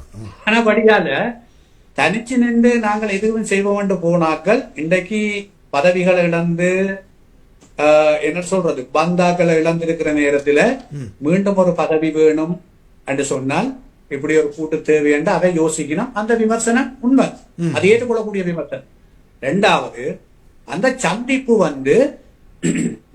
சந்தித்த நேரத்துல கதைத்த விடயம்தான் பெரும் விமர்சனமா இருக்கு. அதாவது ஒரு பெரிய அனர்த்தம் நடந்திருக்கிற நேரத்துல சந்திச்சு கதைச்சு அவ எடுத்து நானே அதை விமர்சிச்சேன். நான் எங்க கட்சி மட்டத்துல அதை விமர்சிச்சேன். என்னண்டா, நீங்க அந்த நேரத்துல போய் மாகாண சபை தேர்தலை நடத்த வேணும், அரசாங்கத்தை வலியுறுத்த வேணும், இந்தியாவை வலியுறுத்த வேணும் என்று நீங்க முடிவெடுத்தது தவறு. நீங்க முதலாவது பாதிக்கப்பட்ட மக்களுக்கு என்ன செய்யலாம் என்று முடிவெடுத்திருக்கோம். ஏனென்றா நான் பாதிக்கப்பட்ட மக்களுக்கு களத்தில் இறங்கி நிவாரண உதவி செய்து கொண்டிருக்கிறேன். அண்டையில இருந்து நேற்று வரை செய்து கொண்டுதான் நான் இருக்கிறேன். என்னால செய்யக்கூடிய டயஸ்போரால இருந்து அனுப்புகிற கொடையாளர்கள்ட பணத்தை கொண்டு நான் செய்யக்கூடிய வேலை செய்து கொண்டிருக்கிறேன். அந்த மக்களுக்கு என்னென்ன ஆற்றுப்படுத்தல செய்ய முடியுமோ செய்து கொண்டிருக்கிறேன். ஆனால் நீங்கள் ஒரு கட்சி தலைவர்களா இருந்து என்ன கதைக்கிறீங்கள்? நீங்கள் மாகாண சபை தேர்தல் என்றபடியே மட்டும்தான் கதைச்சிருக்கிறீர்கள். அது இந்த பாதிக்கப்பட்ட மக்களுக்கு என்ன ஒரு அனாறுதலுக்கான ஒரு ஸ்டேட்மெண்ட் சேர்ந்து கூட போயிட்டு அல்லது அரசாங்கம் என்ன செயற்பாட்டை முன்னெடுக்கணும் சொல்லி இருக்கலாம். நான் ஒரு ஊடகத்தில் அறிக்கை விட்டேன். அரசாங்கம் உண்மையில இந்த சர்வதேச நாணய நிதியத்தின் கடனை வாங்காமல் நன்கொடையாளர் மாநாட்டை கூடி நன்கொடைகளை பெறதுதான் இந்த அனர்த்தத்தில இருந்து நாட்டை மீள கட்டி எழுப்புறதுக்கு, நாடு எதிர்காலத்துல பொருளாதார ரீதியாக விஸ்தரமான நிலை வர்றதுக்கும் நல்லா இருக்கும்னு சொல்லி நான் அறிக்கை கொடுத்தேன். பேப்பர்ல மீடியாக்கள் எல்லாம் வந்தது. ஏன்னு சொன்னா தொடர்ந்து IMF-க்குள்ள கடன் பெறதால நாடு படுகொலிக்குள்ள போயிடும். மக்கள் தான் அந்த டாக்ஸ் எல்லாத்தையும் பேஸ் பண்ண வேண்டி வரும், மக்களின் வாழ்வாதாரம் பாதிப்புக்குள்ளாகும். ம், ம், ம். ஆகவே இப்படியான விஷயங்களை கதைக்காமல் அரசாங்கத்துக்கு சொல்லி இருக்கலாம், சரி உங்கள்ட்ட பணம் இல்ல, நீங்கள் கேட்டா பணம் தர மாட்டாங்க, செய்யலாதுன்னு சொன்னா தந்திரோபாயமா கூட சில வழியில கையாண்டு இருக்கிறோம். அந்த விடயத்துல என்ன பொறுத்தவரையில அவர்கள் அந்த அனர்த்தத்தால பாதிக்கப்பட்ட மக்களுக்கு ஒரு ஆறுதலையோ அல்லது ஏதாவது ஒரு முன்னகர்வையோ செய்யலாம் என்ற ஒரு தீர்மானத்தை முதல்ல எடுத்துட்டு பிறகு தேவைன்னு சொன்னால் அரசாங்கம் மாகாண சபை தேர்தலை நடத்த வேணும்னு சொல்லி இருக்கணும். ஆனால் அது பிரதானமான விஷயமா இதை மட்டும் கதைச்சதுதான் இங்க விமர்சனமா வந்திருக்கு. அவர் முதல் அமைச்சராக வரவேணும், இவர் வரவேணும் என்ற அந்த முறைப்பாடுகள் விமர்சனங்கள் எல்லாம் வந்ததுக்கு அதுதான் காரணம். அதான் நான் சொல்றேன், இவர்களுடைய செயல்பாடுகள் காலத்துக்கு நேரத்துக்கு ஏற்றதாக சரியாக அமையப்படாததன் காரணமாகத்தான் பின்னடைவுகளும் மக்களுக்கு எதிராக சிந்திக்கிற நிலப்பாடுகளும் உருவாகி கொண்டிருக்கு. நிச்சயமாக இந்த விடயத்திலே அடுத்ததாக தமிழரசு கட்சி விவகாரமாக இருந்தாலும் இது தமிழ் மக்களை பாதிக்கின்ற ஒரு விவகாரமாக விமர்சிக்கப்படுகிற ஒரு விவகாரத்தை கையில் எடுக்கலாம் என்று நம்புகிறேன். குறிப்பாக பாராளுமன்ற உறுப்பினர் ஸ்ரீதரன் அவர்கள் இந்த அரசமைப்பு குழுவிலே அவருடைய நடவடிக்கைகள் தமிழ் மக்களுக்கு மிகவும் பாதமாக அமைகிறது, அல்லது ஒரு இராணுவ அதிகாரி ஒருவரை கணக்காளர் நாயகமாக ஜனாதிபதி அவர்கள் பிரேரித்ததுக்கு ஆதரவாக அவர் வாக்களித்தார் என்று பகிரங்க குற்றச்சாட்டுகள் இப்போது முன்வைக்கப்படுகிறது. இந்த விவகாரம் என்பது ஒரு தமிழ் தேசிய உணர்வாளர்களுக்கு மட்டுமல்லாமல் தமிழ் தேசியத்தை தனது முதன்மையான அரசியல் அஸ்திரமாக பாவிக்கின்ற ஸ்ரீதரன் அவர்களுடைய நடவடிக்கைகளை கேள்விக்குள்ளாக்குகிறது. அது மட்டுமல்லாமல் ஜெய்சங்கருடனான சந்திப்பின் போது ஸ்ரீதரன் அவர்கள் ஏனைய கட்சித் தலைவர்கள் ஒன்றாக இணைந்து பேசிய கூட்டத்தில் பங்கு பெற்றவில்லை என்றும் பின்னர் தனியாக சென்று அந்த கூட்டத்தில் இணைந்து கொண்டார் என்ற குற்றச்சாட்டுகளும் முன்வைக்கப்படுகிறது. இதற்கு பின்னணியாக இந்த அவருடைய கிளிநொச்சி மாவட்டத்தில் இருக்கக்கூடிய மதுபான சாலை லைசன்ஸ்கள் விவகாரமும் பேசப்படுகிறது.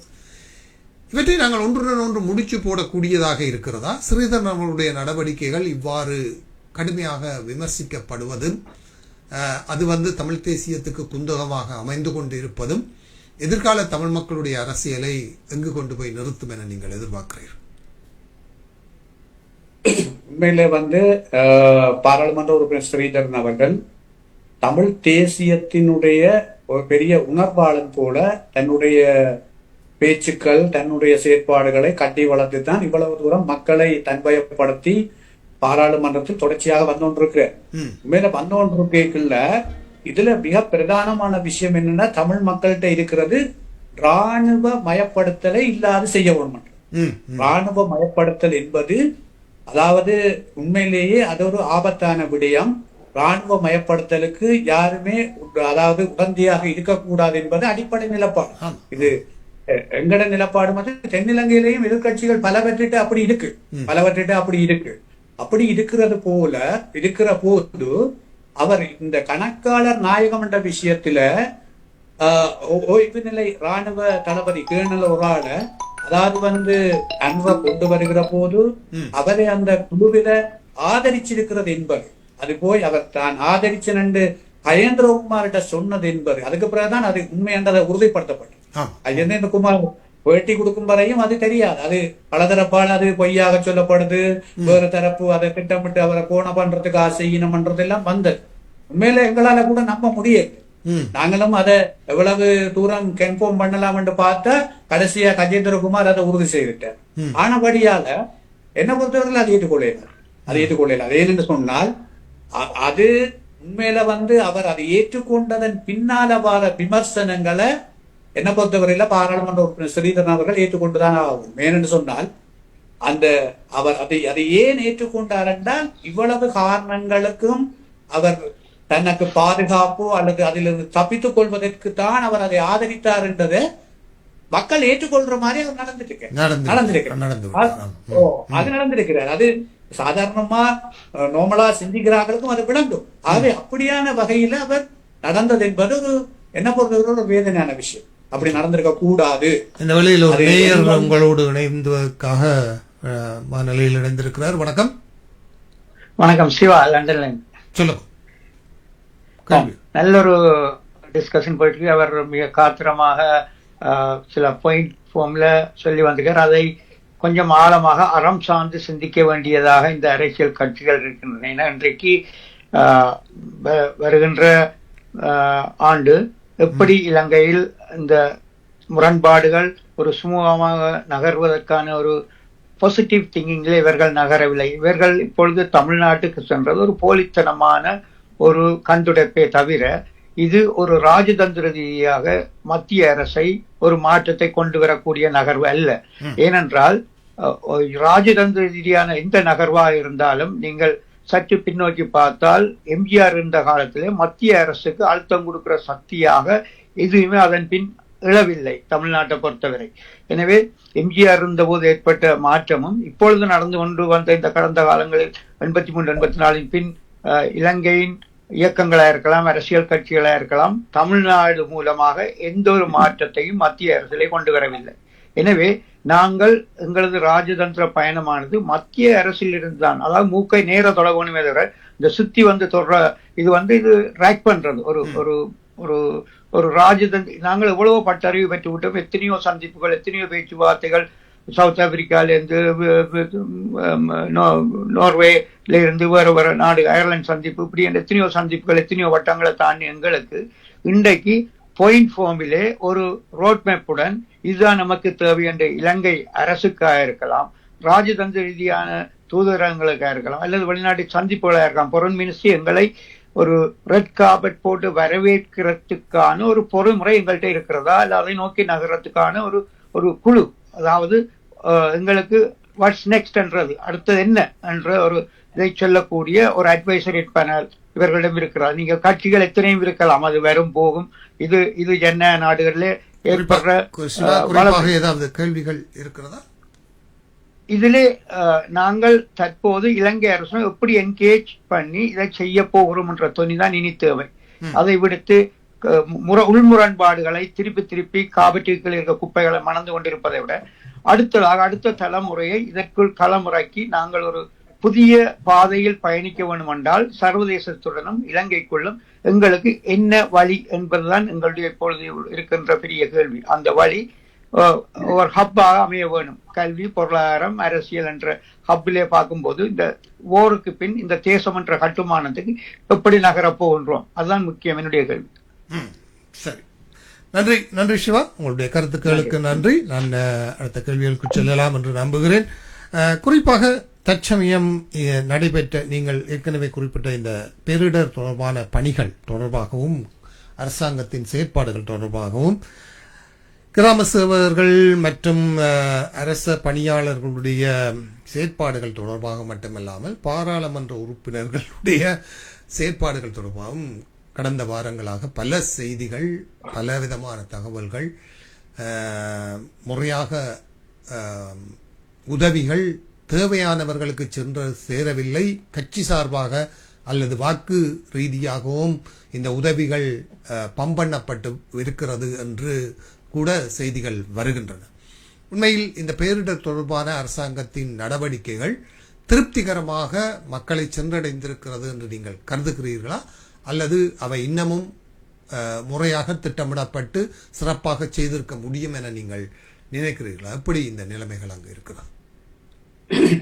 உண்மையில இந்த பேரிடர் நடந்ததன் பிற்பாடு நான் நினைக்கிறேன் ஒரு 2 வாரங்கள் நடந்த சம்பவங்கள், அது உண்மையில நீங்க குறிப்பிட்ட ஒரு நிலைமை தான் இங்க இருந்தது. அதாவது இந்த அறிவிப்புகளின் பின்னால் அதிகாரிகள் நடந்து கொண்ட விதங்கள், அல்லது ஆளுங்கட்சி சார்ந்த ஆதரவாளர்கள் அல்லது அவர்களுடைய மாவட்ட ரீதியான, கிராம மட்ட ரீதியான உறுப்பினர்கள் நடந்து கொண்ட விதங்கள் மிக ஒரு பல்வேறு விமர்சனங்களை கொடுத்து கொண்டுதான் இருந்தது. அது இல்லை என்று நாங்கள் மறக்க முடியாது.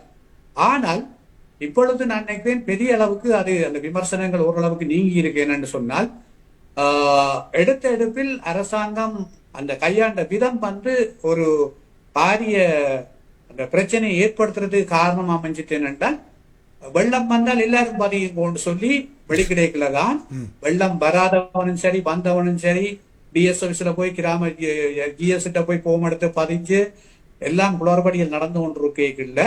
பிறகுதான் அரசாங்கம் அலர்ட் பண்ணது என்னன்னு சொன்னால் இது ஒரு பாரிய பிரச்சனை வரப்போகுதுன்னு சொல்லி. அதுக்கு பிறகுதான் உண்மையாக வெள்ளத்தால பாதிக்கப்பட்டது, வீடுகளுக்கு வெள்ளம் போனது அல்லது பகுதி அளவில் வீடு சேதமடைஞ்ச விவகாரம் எல்லாம் ஆராயப்பட்டது.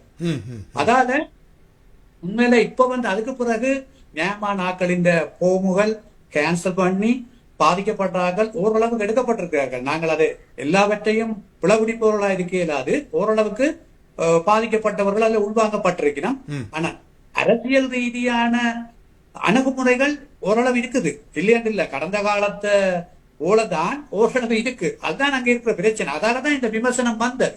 இந்த விமர்சனம் வராமல் செய்திருக்கலாம், அவியல் இதுல இன்வால்வ் பண்ணாமல் இருந்திருந்தோம். பொலிட்டிக்கல் ஆளுங்கட்சி ஆக்களில் இன்வால்வ் பண்ணாமல் இருந்திருந்தா உண்மையான அந்த விமர்சனம் வந்திருக்காது.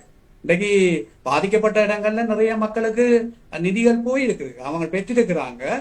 ஆனால் இன்னும் முழுமையடையல. முழுமையடைவதற்கு நியாயமான காலம் எடுக்கும். ஏன்னு சொன்னால் இவைட்ட உடனடியா பம்ப் பண்றதுக்குரிய நிதி இல்லை. இவைட்ட அவை அந்த திரைச்சேரியில் இருக்கிற நிதியை கட்டங்கட்டமா தான் இவையால நகர்த்த முடியும். இவை ஒரு பில் ஒன்று பார்லிமெண்ட்ல பாஸ் பண்ணி இருக்கணும் 500 பில்லியனுக்கு. அந்த பில்லுக்குரிய நிதி இருக்கான்னு நான் நினைக்கல, இருக்காது. கட்டங்கட்டமா தான் இவியல் எடுக்க முடியும். அதனாலதான் எதிர்கட்சிகள் சொல்லுது. எதிர்கட்சிகள் சொல்கிற ஆலோசனை என்ன பொறுத்தவரையில சரியான ஆலோசனை. இந்த இடர் நேரத்துல அரசாங்கம் உண்மையில ஜனாதிபதி அரசியல் செய்யக்கூடாது சொல்றாரு, அரசியல் செய்யக்கூடாதுன்னு உண்மையில எதிர்கட்சியின் நல்ல கருத்துக்களை ஒக்ஷபண்ணவன் ஏற்றுக்கொள்ளவன். உண்மையில முன்னாள் ஜனாதிபதி சந்திரிகா சொன்னா உடனே நடந்த உடனே நீங்கள் ஒரு அவசர கால நிலையை பிரகடனப்படுத்துங்க. ஆனால் ஜனாதிபதி ஒரு வாரத்துக்கு பிறகுதான் அதை செய்த. ஏன்னா அவருக்கு ஒரு கௌரவ பிரச்சனை. அவ சொல்லிட்டா நான் உடனே செய்துட்டேன் கௌரவ பிரச்சனை. இதுல கௌரவ பிரச்சனை பார்க்க கூடாது. நாடு மக்கள் அவ்வளவுக்குள்ள இருக்கல. மேல அவங்களுக்கு ஒரு அனுபவம் இருக்குது. சந்திரிகா எவ்வளவு காலம் அரசியலுக்குள்ள இருந்தவ, அவங்களுக்கு ஒரு அனுபவம் இருக்குது. உளசரி வேறு அவைகிட்ட ஒரு அனுபவம் இருக்கு. அந்த அனுபவங்களை நாங்கள் எடுத்துக்கொள்ள வேண்டும். அப்ப பிறகுதான் அவர் அவசர கால நிலையை அங்க அமல்படுத்தினார். இன்றைக்கு கூட எதிர்கட்சிகள்ல நல்ல சார்ட்டட் அக்கௌண்டன்ட் சொல்றாங்க, நீங்கள் நன்கொடைகளை பெறுறதுக்கு மாநாட கூட்டுங்கோ. ஏன்னு சொன்னா நாடு பட்ஜெட்லயே துண்டு விழுந்தொகை 40%, துண்டு விழுந்தொகை 40%. அப்ப அந்த 40% எங்க எடுக்கிறது? இப்படி ஒரு அனர்த்தத்துக்குள்ள போய் விழுந்திருக்கிற நேரம். ஆகவே நன்கொடைகளா பெற்றால் அது திருப்பி கொடுக்க தேவையில்லை. அதை கொண்டே நாட்டை டெவலப் பண்ணி கொண்டு போகலாம் இருக்கிறது. அவை இதுக்கு நான் நினைக்கிறேன் இப்ப வெளிவிவகார அமைச்சர் சொல்லியிருக்கிறார், விஜித கேரத் சொல்லி இருக்கிறார், தாங்கள் விரைவாக அந்த நன்கொடையாளர் மாநாட்டை கூட இருப்பதாக. இதுக்குன்னு தூளேத்தான். அப்படியால ஓரளவுக்கு செய்யணும். எங்கட நாட்டின் கெப்பாசிட்டி உங்களுக்கு தெரியும், டயஸ்போரால இருக்கிறார்கள் எல்லாருக்குமே தெரியும். ஆனபடியால குறைநிறைகள் இருக்கத்தான் செய்யும். நிறைவா செய்ய இயலாது. நிறைவா செய்யறது ரொம்ப கஷ்டம். மற்றது மக்களை திருப்திப்படுத்துறது ரொம்ப கஷ்டம். ஆனபடியால ஓரளவுக்கு முன்னேறி செல்லக்கூடிய முறையில நடந்து கொண்டிருக்கு. நல்லது. இறுதி 2 விவகாரங்களை எடுத்துக்கொள்ளலாம். கடந்த சில நாட்களாக, கடந்த வெள்ளிக்கிழமை தொடக்கம் மிகவும் பிரபலமாக பேசப்படுகிற விவகாரம் டக்ளஸ் தேவானந்தா அவர்களுடைய கைது. இந்த கைது விவகாரம் ஒரு துப்பாக்கி சம்பந்தப்பட்டதாக இருப்பதால் அவருக்கு வருகிற 9ஆம் தேதி வரை இப்போது விளக்கமறியலில் அவரை வைத்து விசாரிப்பதற்கு நீதிமன்றம் அனுமதித்திருப்பதாக அறிகிறோம்.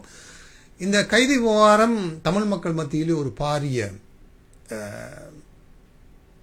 ஒரு மிக்ஸ்டான உணர்வு அலைகளை எழுப்பியிருக்கிறது. அவருடைய ஆதரவாளர்களும் எதிர்த்தரப்பினரும் என்றும் பல விதமான உணர்வுகள் வந்திருக்கிறது. அதே சமயம் இது ஒரு அரசியல் ரீதியான கைது என்ற விமர்சனமும் கடுமையாக முன்வைக்கப்படுகிறது. டக்ளஸ் தேவானந்தனுடைய அரசியலை நீங்கள் பக்கத்தில் இருந்து பார்த்து வந்தவர்கள் என்ற வகையில் அவருடைய இந்த கைது விவகாரத்தை அரசாங்கம் அவருக்கு எதிராக முன்வைக்கப்படுகிற மனித உரிமை குற்றச்சாட்டுக்கள் என்ற ரீதியில் பெரிதாக இதை விசாரிக்கும் என நீங்கள் நம்புகிறீர்களா? தமிழ் மக்களுடைய எதிர்பார்ப்புகளை பூர்த்தி செய்கிற விதமாக, அல்லது இது ஒரு சிறிய ஒரு துப்பாக்கி விவகாரமாகத்தான் அரசாங்கத்தினால் கையாளப்படும் என நீங்கள் கருதுகிறீர்களா? எப்படி இதை நாங்கள் பார்க்கலாம்? நல்ல விஷயம். முதலாவது நீங்க சொன்னீங்கள் பக்கத்தில் இருந்தேன்னா சில நேரம் கேட்டுக்கொண்டிருக்கிறார்கள் நான் அவற்றை கட்சியில் இருந்தேன்னு. அப்ப கிரவுண்ட், அதாவது நாங்கள் இங்க அரசியல் இயக்கத்துல இருக்கே, அவ வேற ஒரு இயக்கத்துல எங்க இடத்துல இருந்தாக்கள் சமமா.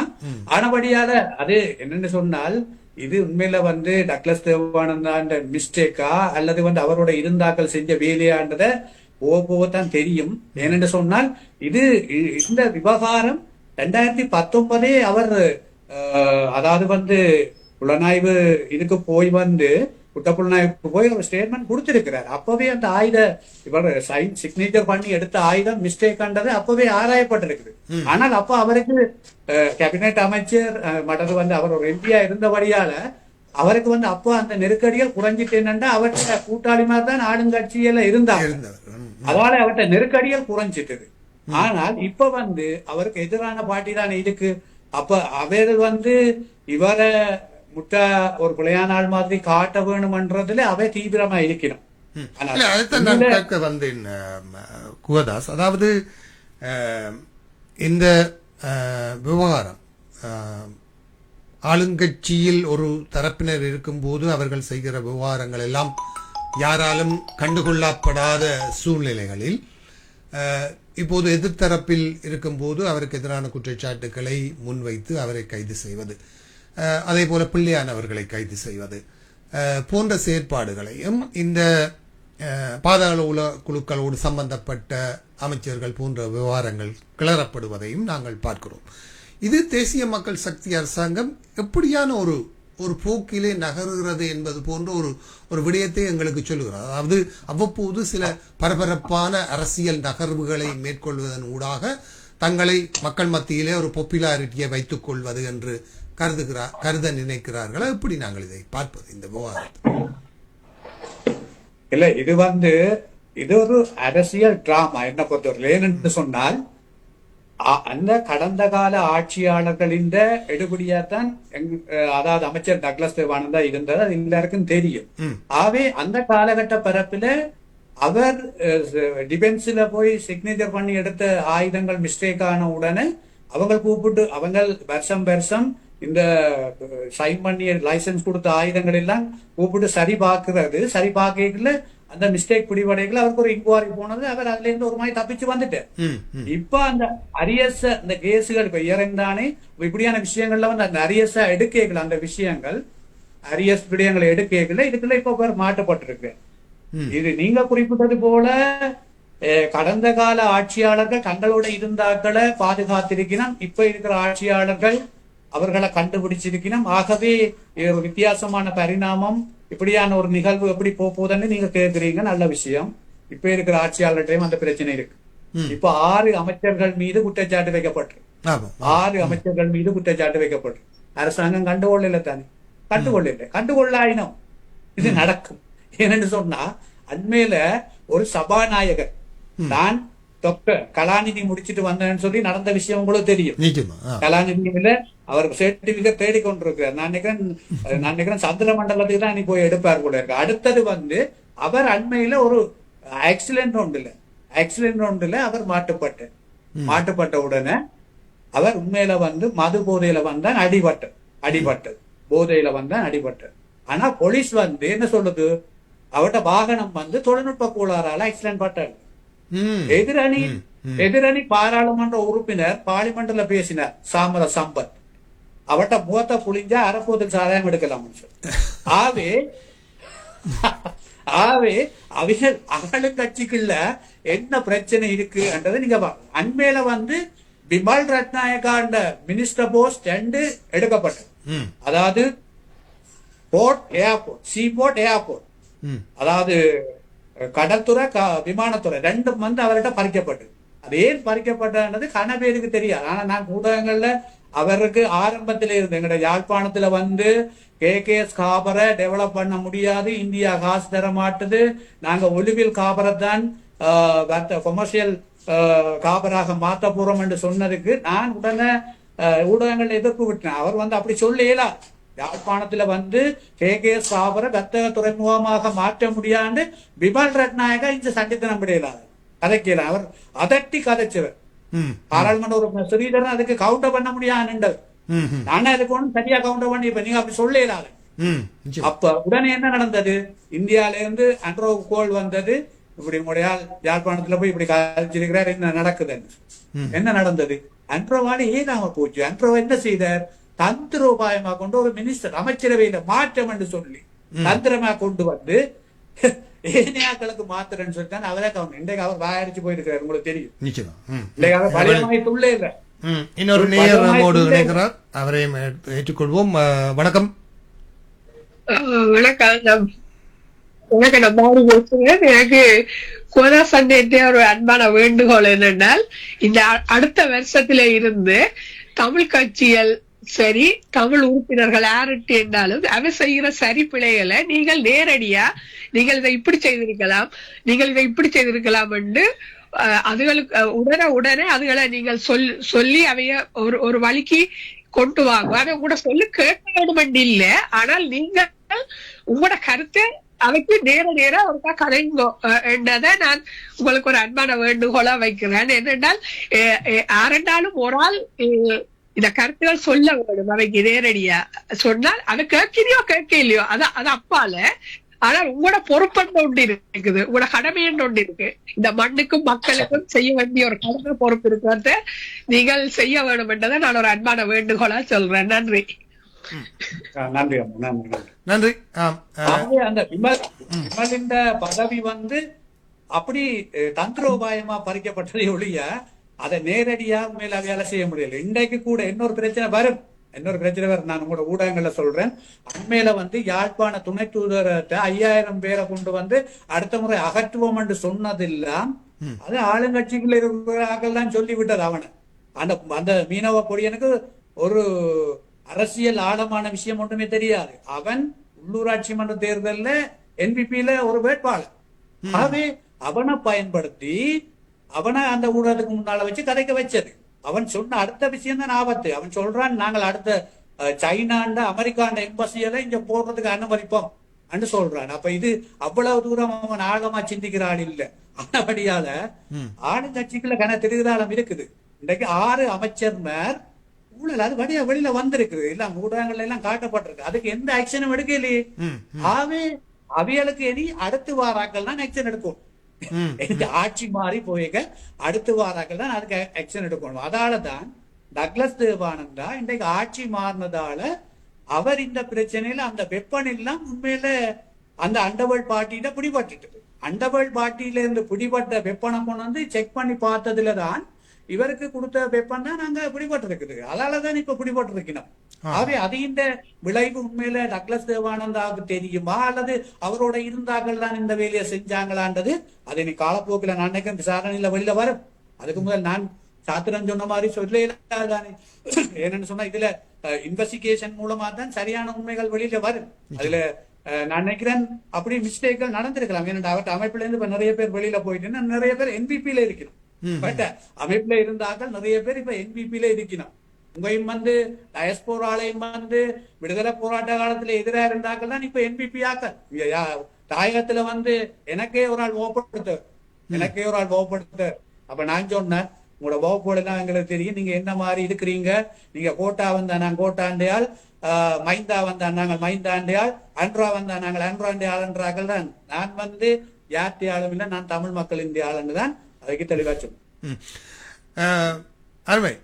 பல விஷயங்கள் பேசியிருக்கிறோம். இறுதியாக நீங்கள் யாழ் மாவட்ட டெலோ அமைப்பாளராக தெரிவு செய்யப்பட்டதாக வாழ்த்துக்கள் என்று விக்கி தேவேந்திரம் அவர்கள் உங்களுக்கு முகநூல் பக்கத்தினூடாக வாழ்த்துக்களை தெரிவித்திருக்கிறார்.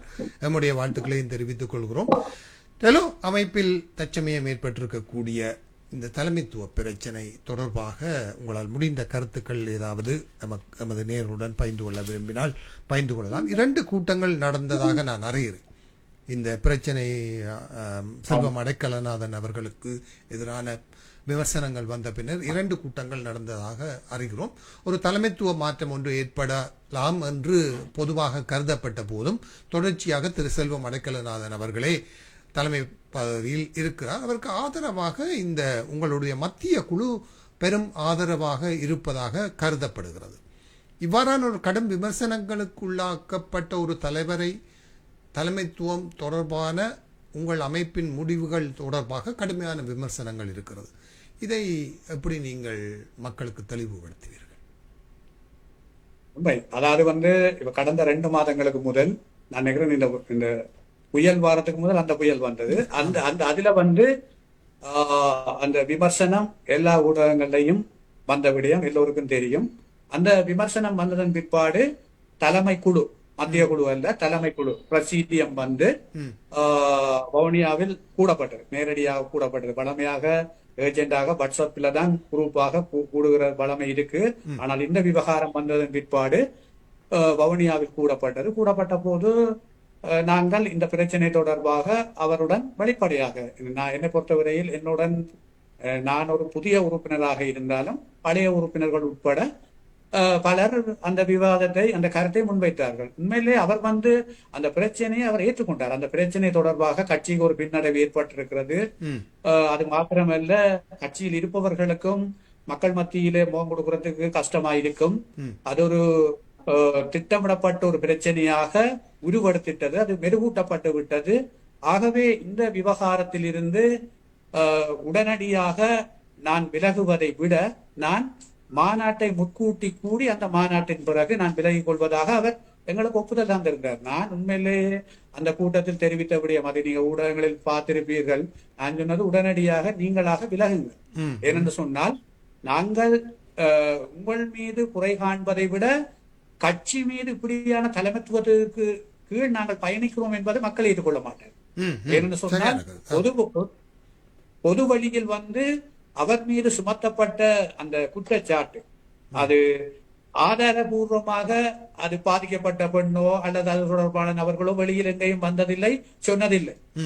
ஊடகங்களில் வந்த ரெக்கார்டிங், வாய்ஸ் ரெக்கார்டை வச்சுதான் பல்வேறு விமர்சனங்கள் வந்து கொண்டிருந்தது. ஆகவே நான் அவருக்கு சொன்னேன், அவர் கிட்டத்தட்ட கட்சியில 40 ஆண்டுகள் இருந்தவர், தலைவராக 30 வருஷம் இருந்திருக்கிறார். ஆகவே மிக நெருக்கடியான காலங்கள்ல கட்சியை வழிநடத்தி இருக்கிறாங்க, கொண்டு சென்றிருக்கிறாங்க, அந்த இயக்கத்தை உடைய விடாமல் வச்சிருந்திருக்கிறாங்க. அதுல பல பிளஸ் பாயிண்ட் இல்லாம ஆள்கிட்ட இருந்தாலும் இப்பத்தைய சூழ்நிலையில அவருக்கு அப்படி ஒரு அவப்பேர் இருக்கல, கட்சியை நகர்த்தி கொண்டு போறதுன்றது ரொம்ப கஷ்டம். அதை அவர் ஏற்றுக்கொண்டு உண்மையில மாநாடு ஜனவரி மாசம் 2026 மார்ச் அல்லது ஏப்ரல் தான் நடைபெற வேணும். ஆனா ஜனவரி நடைபெறதுக்கான முன்கூட்டிய ஏற்பாட்டை செய்ய சொல்லி அவர் தான் ஒப்புதல் தந்திருந்தார். ஆகவே அது ஏலவே கடந்த 11வது மாநாடு, இப்ப நடக்க போறது 12வது மாநாடு. 11வது மாநாட்டில் எடுக்கப்பட்ட முடிவு எனிவார மாநாட்டில் புதியவர்களுக்கு வழிவிட வேண்டும் என்றது. அதன் அடிப்படையை நாங்கள் அதுல சுட்டிக்காட்டியதற்கு அமைவாக அவர் சொல்லிட்டார், புதியாக்கள் பொறுப்பெடுக்கலாம், பொறுப்படுத்தி இனி அவர்கள் கொண்டு போகலாம். ஆகவே அந்த இது தலைமை குழுவில என்ன பொறுத்தவரையில இதுக்கு அதாவது வாக்கெடுப்பு எடுக்கணுமோ அல்லது கூடுதலான நாங்கள் அங்க நின்று இங்க ஊடகங்கள் ரீதியாக சிலர் இதை திட்டமிட்டு இன்னும் பிரிக்கணும், உடைக்கணும், சிதைக்கணும் என்ற தரப்புல கருத்துக்களை வைக்கலாம். இப்ப ஊடக சுதந்திரம் கூட என்ன பொறுத்தவரையில எந்த தமிழ் தேசிய அமைப்புகளையும் உடைக்கணும் என்ற விருப்பம் எனக்கு இல்லை, இருக்கக்கூடாது. ஏனென்று சொன்னால் எல்லா அமைப்புகளும் பலமா இருக்கணும், பலமா இருந்தா தான் நாங்க பலமா இருக்கலாம். ஆனபடியால நான் அதுல அவருக்கு சொன்னது, உங்களோட தலைமத்துவத்துக்கு மேலே ஏற்பட்ட அசிங்கம் அது ஒட்டுமொத்தமான அங்கத்தவர்களுக்கும் பாதிப்பை ஏற்படுத்தும், கட்சிக்கும் ஏற்படுத்தும். ஏனென்றால் இது சாதாரண இயக்கம் இல்லை. இன்னைக்கு நான் டெலோ இயக்கத்துல இணைஞ்சதுக்கே காரணம், எல்லா விடுதலை போராட்ட இயக்கத்துக்கும் முன்னோடி டெலோ, தமிழீழ விடுதலை இயக்கம். இன்னைக்கு நான் எந்த நெஞ்சில இருக்கிற தலைவர் தேசிய தலைவர் மேதகு வேலுப்பிள்ளை பிரபாகர் தான் எந்த தலைவர். நான் செத்தாலும் இந்த 7 புறப்படுத்தாலும் அவர் தான் எந்த தலைவர். அது யாரும் மாத்தேலாது. நான் அது செல்வண்ணாக்கும் தெரியும் எந்த தலைவர் அவர் தான். ஆனா அவருக்கு சொன்னான், அதாவது அவர் கூட தலைவர் பிரபாகரன் கூட டெலோவுல தலைவராக இருந்தா நீங்க வந்தவர். அது கன பேருக்கு வரலாறு தெரியா, வரலாறு தெரிஞ்ச ஆட்கள் ஆழமா இயக்கங்கள் இந்த வரலாறு படிச்சாக்களுக்கு தெரியும். ஒரு கட்டத்துல தலைவர் பிரபாகரனும் இனத்தலைவர்கள் என்ற வகையில டெலோல இருந்துதான் பிறகு இந்த எல்டிடிக்கு வந்தது. ஆனபடியால டெலோல இருந்தார்கள். இந்த சோதியா படையணி என்று நாங்கள் எல்டிடில சொல்றோம். அந்த சோதியா கூட டெலோல இருந்து ட்ரைனிங் எடுத்த நபர் தான், ஒற்றைக்கன் சிவராஜன்.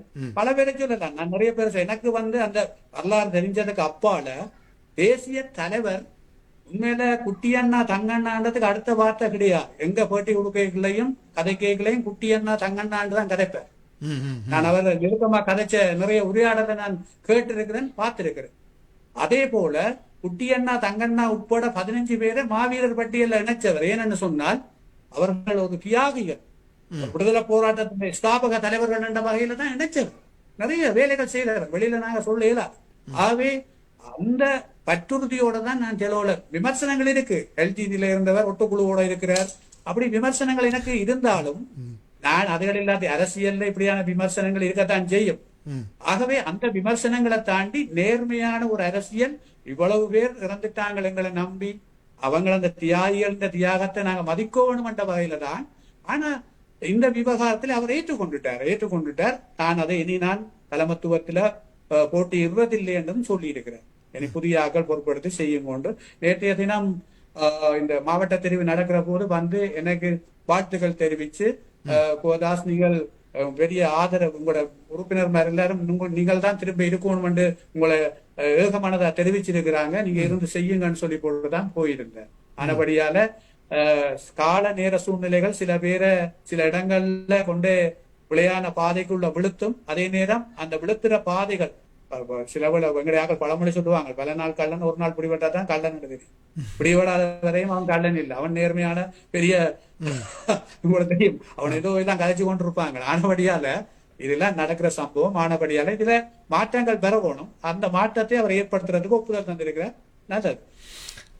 நன்றி திரு சபா குகதாஸ் அவர்களை நாம் அழைத்ததும் நம்மோடு இணைந்து உங்களுடைய கருத்துக்களை தெரிவித்ததற்கு மனமார்ந்த நன்றிகளை தெரிவித்துக் கொள்கிறோம்.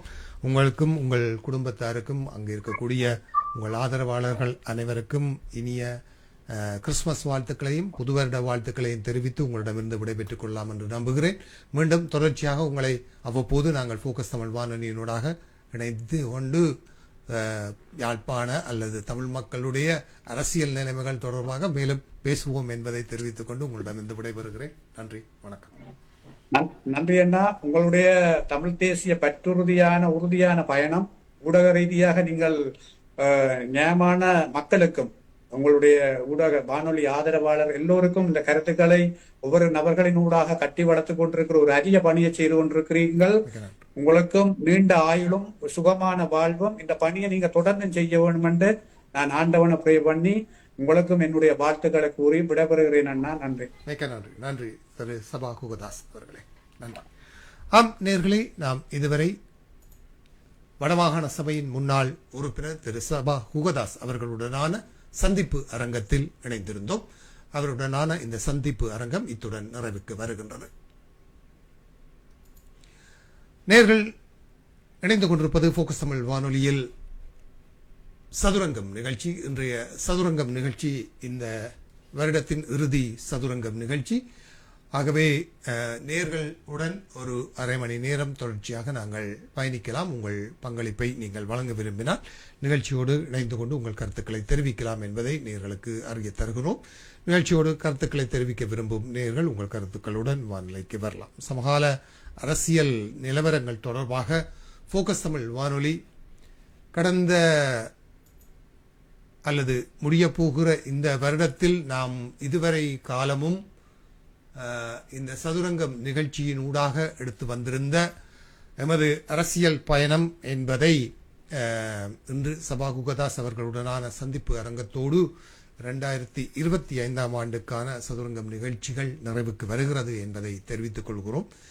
இந்த சதுரங்கம் நிகழ்ச்சியை நம்மோடு இணைந்து வாராபாரம் நம்மோடு தொகுத்து வழங்கிய மெல்பர்ன் ராஜ் அவர்களுடைய பங்களிப்பு என்பது அளப்பெரிய ஒரு பங்களிப்பாக தொடர்ச்சியாக இருந்து வந்திருக்கிறது என்பதை நேர்கள் அறிவீர்கள்.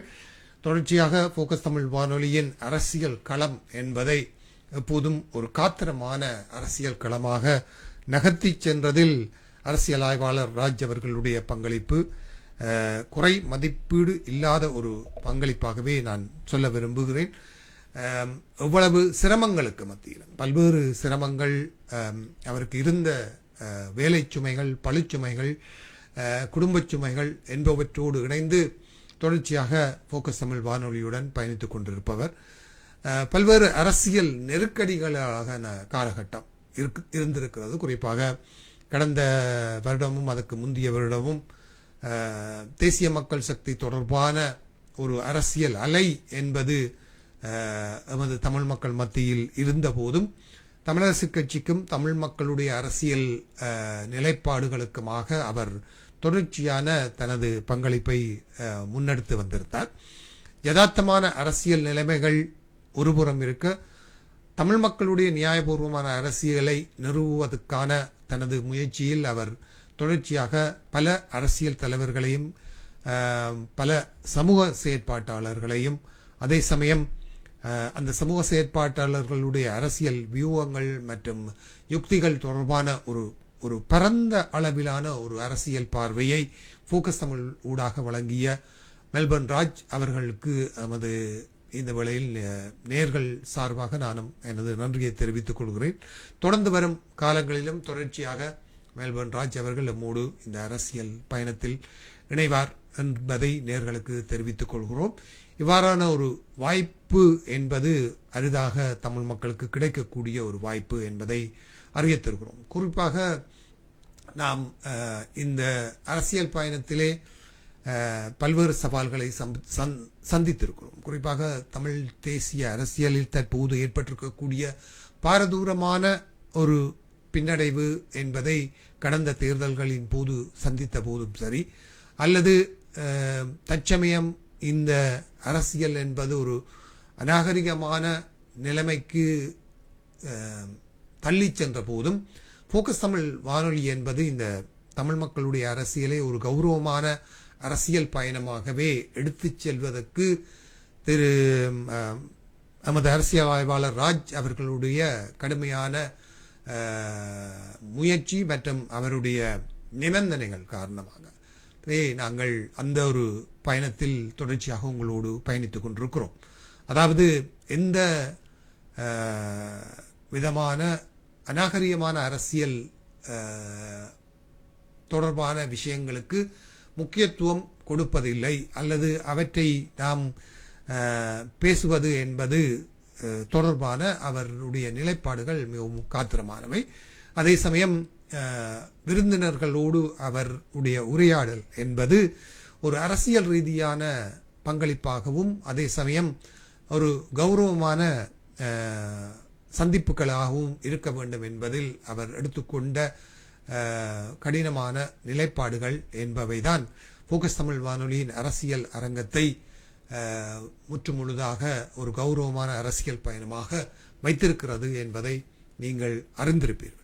ஆகவே இந்த வேளையில் இந்த வருடம் முழுவதும் ஃபோக்கஸ் தமிழ் வானொலியின் சதுரங்கம் நிகழ்ச்சியை சிறப்பாக எடுத்து வந்த எமது அரசியல் ஆய்வாளர் ராஜ் அவர்களுக்கு நாம் நமது மனமார்ந்த நன்றிகளை எமது நிர்வாகத்தின் சார்பாக தெரிவித்துக் கொள்கிறோம். சக அறிவிப்பாளர்கள் மற்றும் நேயர்கள் சார்பாக நிச்சயமாக ராஜ் அவர்களுக்கு எமது நன்றிகளை தெரிவித்துக் கொள்கிறோம். தொடர்ச்சியாக நேயர்கள் உங்கள் பங்களிப்பில் ஏதாவது கருத்துக்கள் தெரிவிக்க விரும்பினால் நாங்கள் தொடர்ச்சியாக உங்களோடு இணைந்து பயணிக்கலாம். நேரங்கள் கடந்து கொண்டிருப்பதால் நேயர்கள் தங்கள் கருத்துக்களை தெரிவிக்கலாம் என்பதை தெரிவித்துக் கொள்கிறேன். குறிப்பாக இந்த காலகட்டத்தில் சில நிகழ்ச்சிகளை நாங்கள்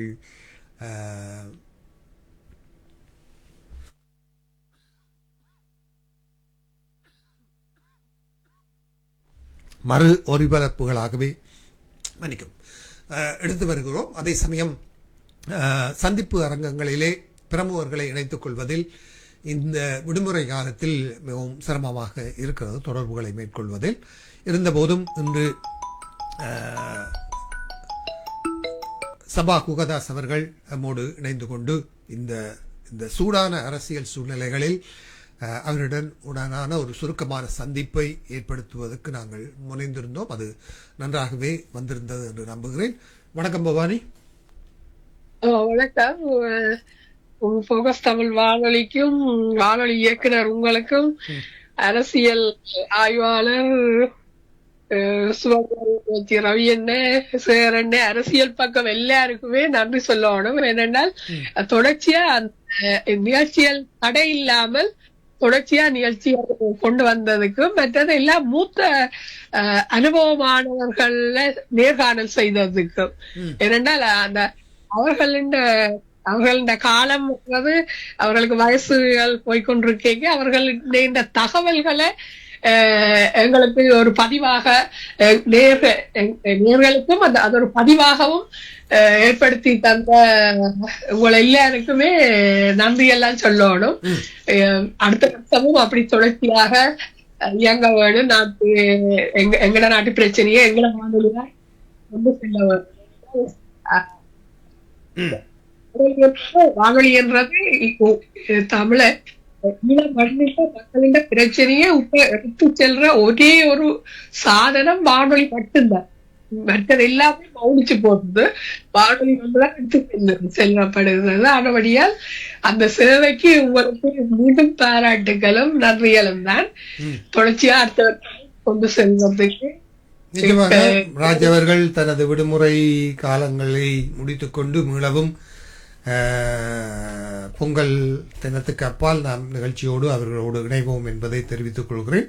தொடர்ச்சியாக அவர் தரமான அரசியல் சந்திப்புகளை உங்களுக்கு போக்கஸ் தமிழ் வானொலியினூடாக எடுத்து வருவார் என்பதை மட்டும் நாங்கள் இந்த வேளையில் உங்களுக்கு தெரிவித்துக் கொள்கிறோம். உங்கள் வாழ்த்துக்களுக்கு நன்றி திரு பவானி அவர்களே. நன்றி. ரவியண்டைக்கும் ஒரு நன்றி என்றால் அவர் அந்த வரலாறுகளை கொஞ்சம் சொல்றது நல்லது. ஏனென்றால் புதிய ஆட்களுக்கு அந்த வரலாறு தேவை என்ன இல்லையோ. ஆனபடியால் அந்த ஒவ்வொரு நிகழ்ச்சியும் ஒரு விதமா நீங்கள் பகிர்க்கிற விதம் அந்த கட்டமைப்புக்கு ஒரு சலூட். நன்றி நன்றி நன்றி நன்றி. நிஜமாக ராஜ் அவர்கள் சதுரங்கம் நிகழ்ச்சியோடு இணைவது போல கருத்துக்கிழமை நிகழ்ச்சியிலே நம்மோடு மெல்பர்ன் நகர் சேகர் நடராஜா அவர்களும் சுவடுகள் நிகழ்ச்சியிலே மூத்த அரசியல் அனுபவங்களையும் சட்டத்திரணி அனுபவங்களோடு நீண்டகால தமிழ் செயற்பாட்டிலே ஒரு மூத்த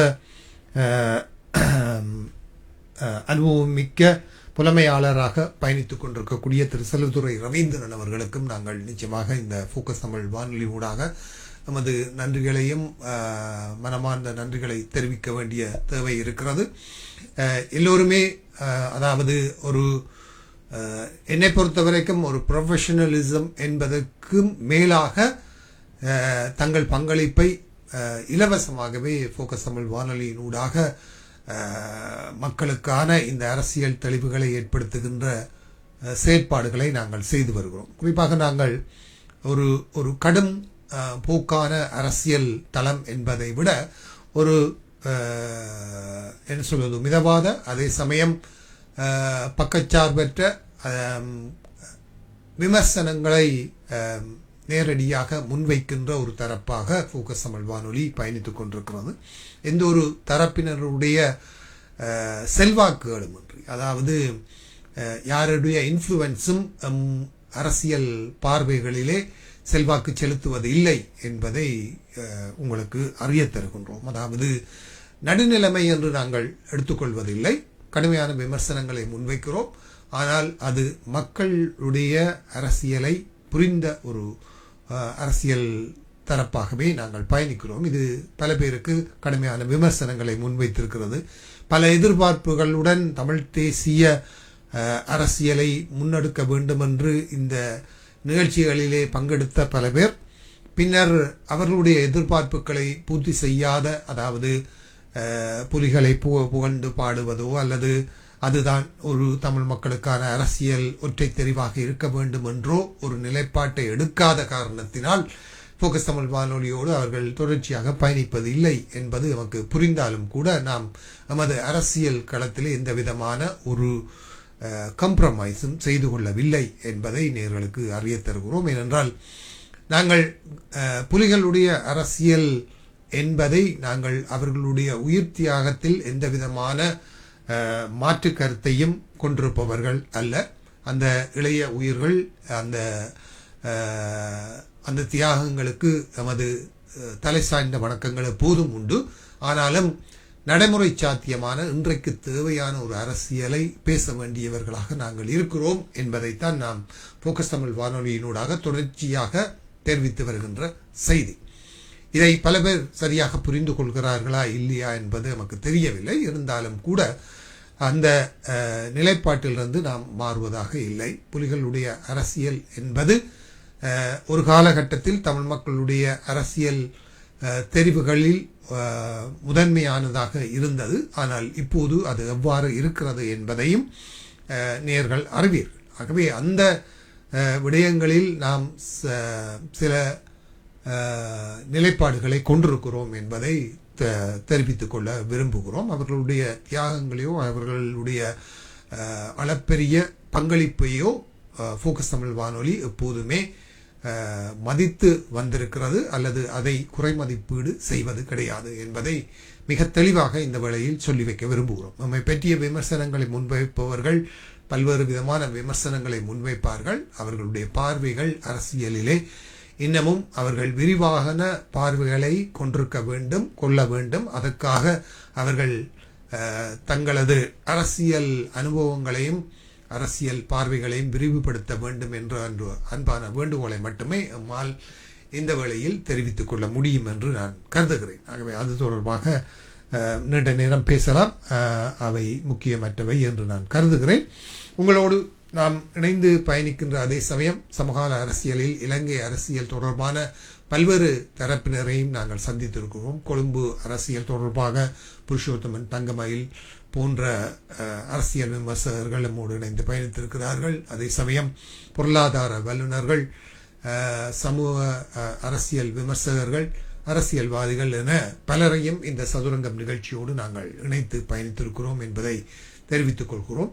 சமகால அரசியல் நிலவரங்களிலே இப்போது திரு சபா குகதாஸ் அவர்கள் தெரிவித்தது போல ஒரு புதிய அரசியல் தலைமைத்துவமும் ஒரு அரசியல் மாற்றமும் நமது தமிழ் கட்சிகள் மத்தியிலே வர வேண்டும் என்பதை நாம் நீண்ட காலமாக வலியுறுத்தி வருகின்ற ஒரு தரப்பினர் ஆகத்தான் ஃபோக்கஸ் தமிழ் வானொலி பயணித்திருக்கிறது என்பதை தெரிவித்துக் கொள்கிறோம். இப்போது இருக்கக்கூடிய தலைவர்களும் தங்களை இன்றைய காலத்துக்கு ஏற்ற ஒரு சிந்தனையோடு அரசியலை புரிந்து கொண்டு பயணிக்க வேண்டும் என்ற விவகாரத்தை இன்றைய நிகழ்ச்சியில் திரு சபா குகதாஸ் அவர்கள் கூட தெரிவித்திருந்தார். தானும் தனது கட்சியிலும் அல்லது அவர்களுடனான இந்த கூட்டணி கட்சிகளின் சந்திப்பின் போதும் சில விஷயங்களை வலியுறுத்துவதாக தெரிவித்திருக்கிறார். இப்போது மக்களுக்கான அரசியல் என்பது மிக மிக முக்கியமான ஒரு விவகாரம். அந்த விடயத்தை முன்னெடுக்கிற மாற்றங்களை கட்சிகள் உள்வாங்க வேண்டும். பழைய தலைமைத்துவங்கள் கட்சிகளை வழிநடத்துபவர்களாகவும் புதியவர்களை உள்வாங்குபவர்களாகவும் அவர்களை முன்னிலைக்கு கொண்டு வருபவர்களாகவும் கட்சிகள் தங்களை புனரமைத்துக் கொள்ள வேண்டும். அதற்கான யாப்பு விதிகள், கட்சி விதிகள் என்பவற்றை மறுபரிசீலனைக்கு உட்படுத்துவதற்கு தலைமைகள் தயாராக வேண்டும். டெலோ கட்சியில் ஏற்பட்ட உள் விவகாரங்களினால் இன்று ஜனவரி மாதத்தில் அவர்களுடைய மகாநாட்டின் போது மாற்றங்கள் வரும் என்று அவர் தெரிவித்திருக்கிறார். உண்மையில் வரவேற்கப்பட வேண்டிய ஒரு விவகாரம். அவ்வாறான மாற்றங்கள் கொண்டு வர வேண்டும். புதிய சிந்தனைகள், புதிய புத்துணர்ச்சிகள், புது ரத்தம் தமிழ் அரசியலிலே பாய்ச்சப்பட வேண்டும் என்பதைத்தான் நாங்கள் இந்த ஃபோக்கஸ் தமிழ் வானொலி ஆரம்பித்த காலம் முதல் மிக கடுமையாக எமது தமிழ் தரப்புகளிடம் வலியுறுத்தி வருகிறோம்.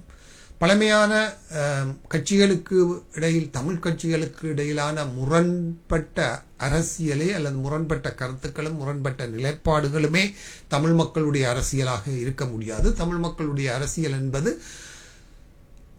இலங்கை மொத்த அரசியலில் தமிழ் மக்களின் உரிமைகளை பெற்றுக்கொள்வதற்கான ஒரு பயணமாக இருக்க வேண்டுமே தவிர தமிழரசு கட்சிக்குள் இருக்கக்கூடிய முரண்பாடுகளை பேசுகிற ஒரு அரசியலாகவோ அல்லது தமிழ் கட்சிகளுக்குள் இருக்கக்கூடிய முரண்பாடுகளை பேசுகிற ஒரு அரசியலாகவோ தொடருமாக இருந்தால் அது தமிழ் மக்கள் மத்தியில் இருந்து மிக வேகமாக அகன்று சென்று விடக்கூடிய ஒரு ஆபத்தான சூழ்நிலையில் தான் இன்று தமிழ் கட்சிகள் பயணிக்கிறது என்பதை நாம் தெளிவாக வலியுறுத்தி வருகிறோம். இந்த இந்த முரண்பாடுகளின் உச்சக்கட்டமாக இன்று அரங்கேறும் காட்சிகளை நாங்கள் காணக்கூடியதாக இருக்கிறது. இந்த அபிவிருத்தி சபை கூட்டங்களிலும் சரி அல்லது ஏனைய பிரதேச சபை கூட்டங்களிலும் சரி அல்லது சில நகரசபை கூட்டங்களிலும் சரி நடைபெறும் காட்சிகள் என்பது தமிழ் அரசியல் என்பது ஒரு பக்குவமற்ற தனிமனித தூற்றுகை என்ற ஒரு விவகாரத்தை மையப்படுத்திய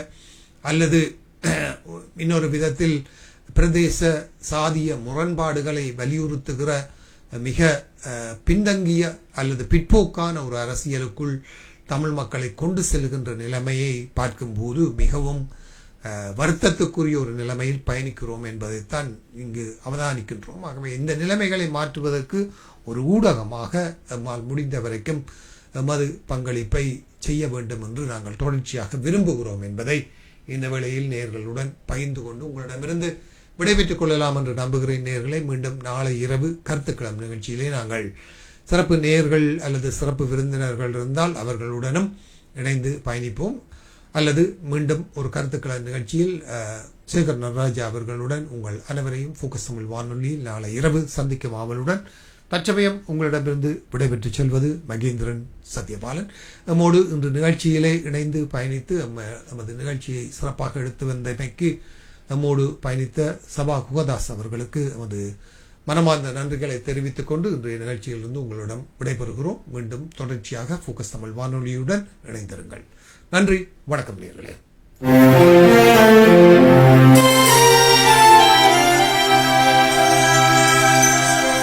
சதுரங்கம், சமகால அரசியல் நிலவர ஆய்வரங்கம்.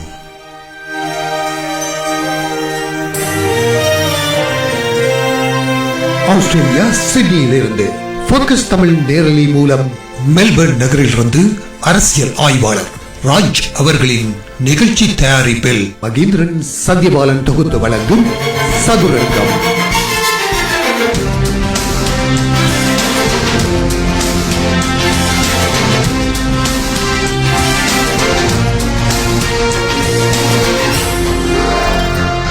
யதார்த்த அரசியல் கள நிலவரங்களை ஆராயும் அரசியல் கள நிகழ்ச்சி. ஆஸ்திரேலிய சிட்னி மெல்பர்ன் நேரம் இரவு 9 மணிக்கு கேட்க தவறாதீர்கள். சதுரங்கம்.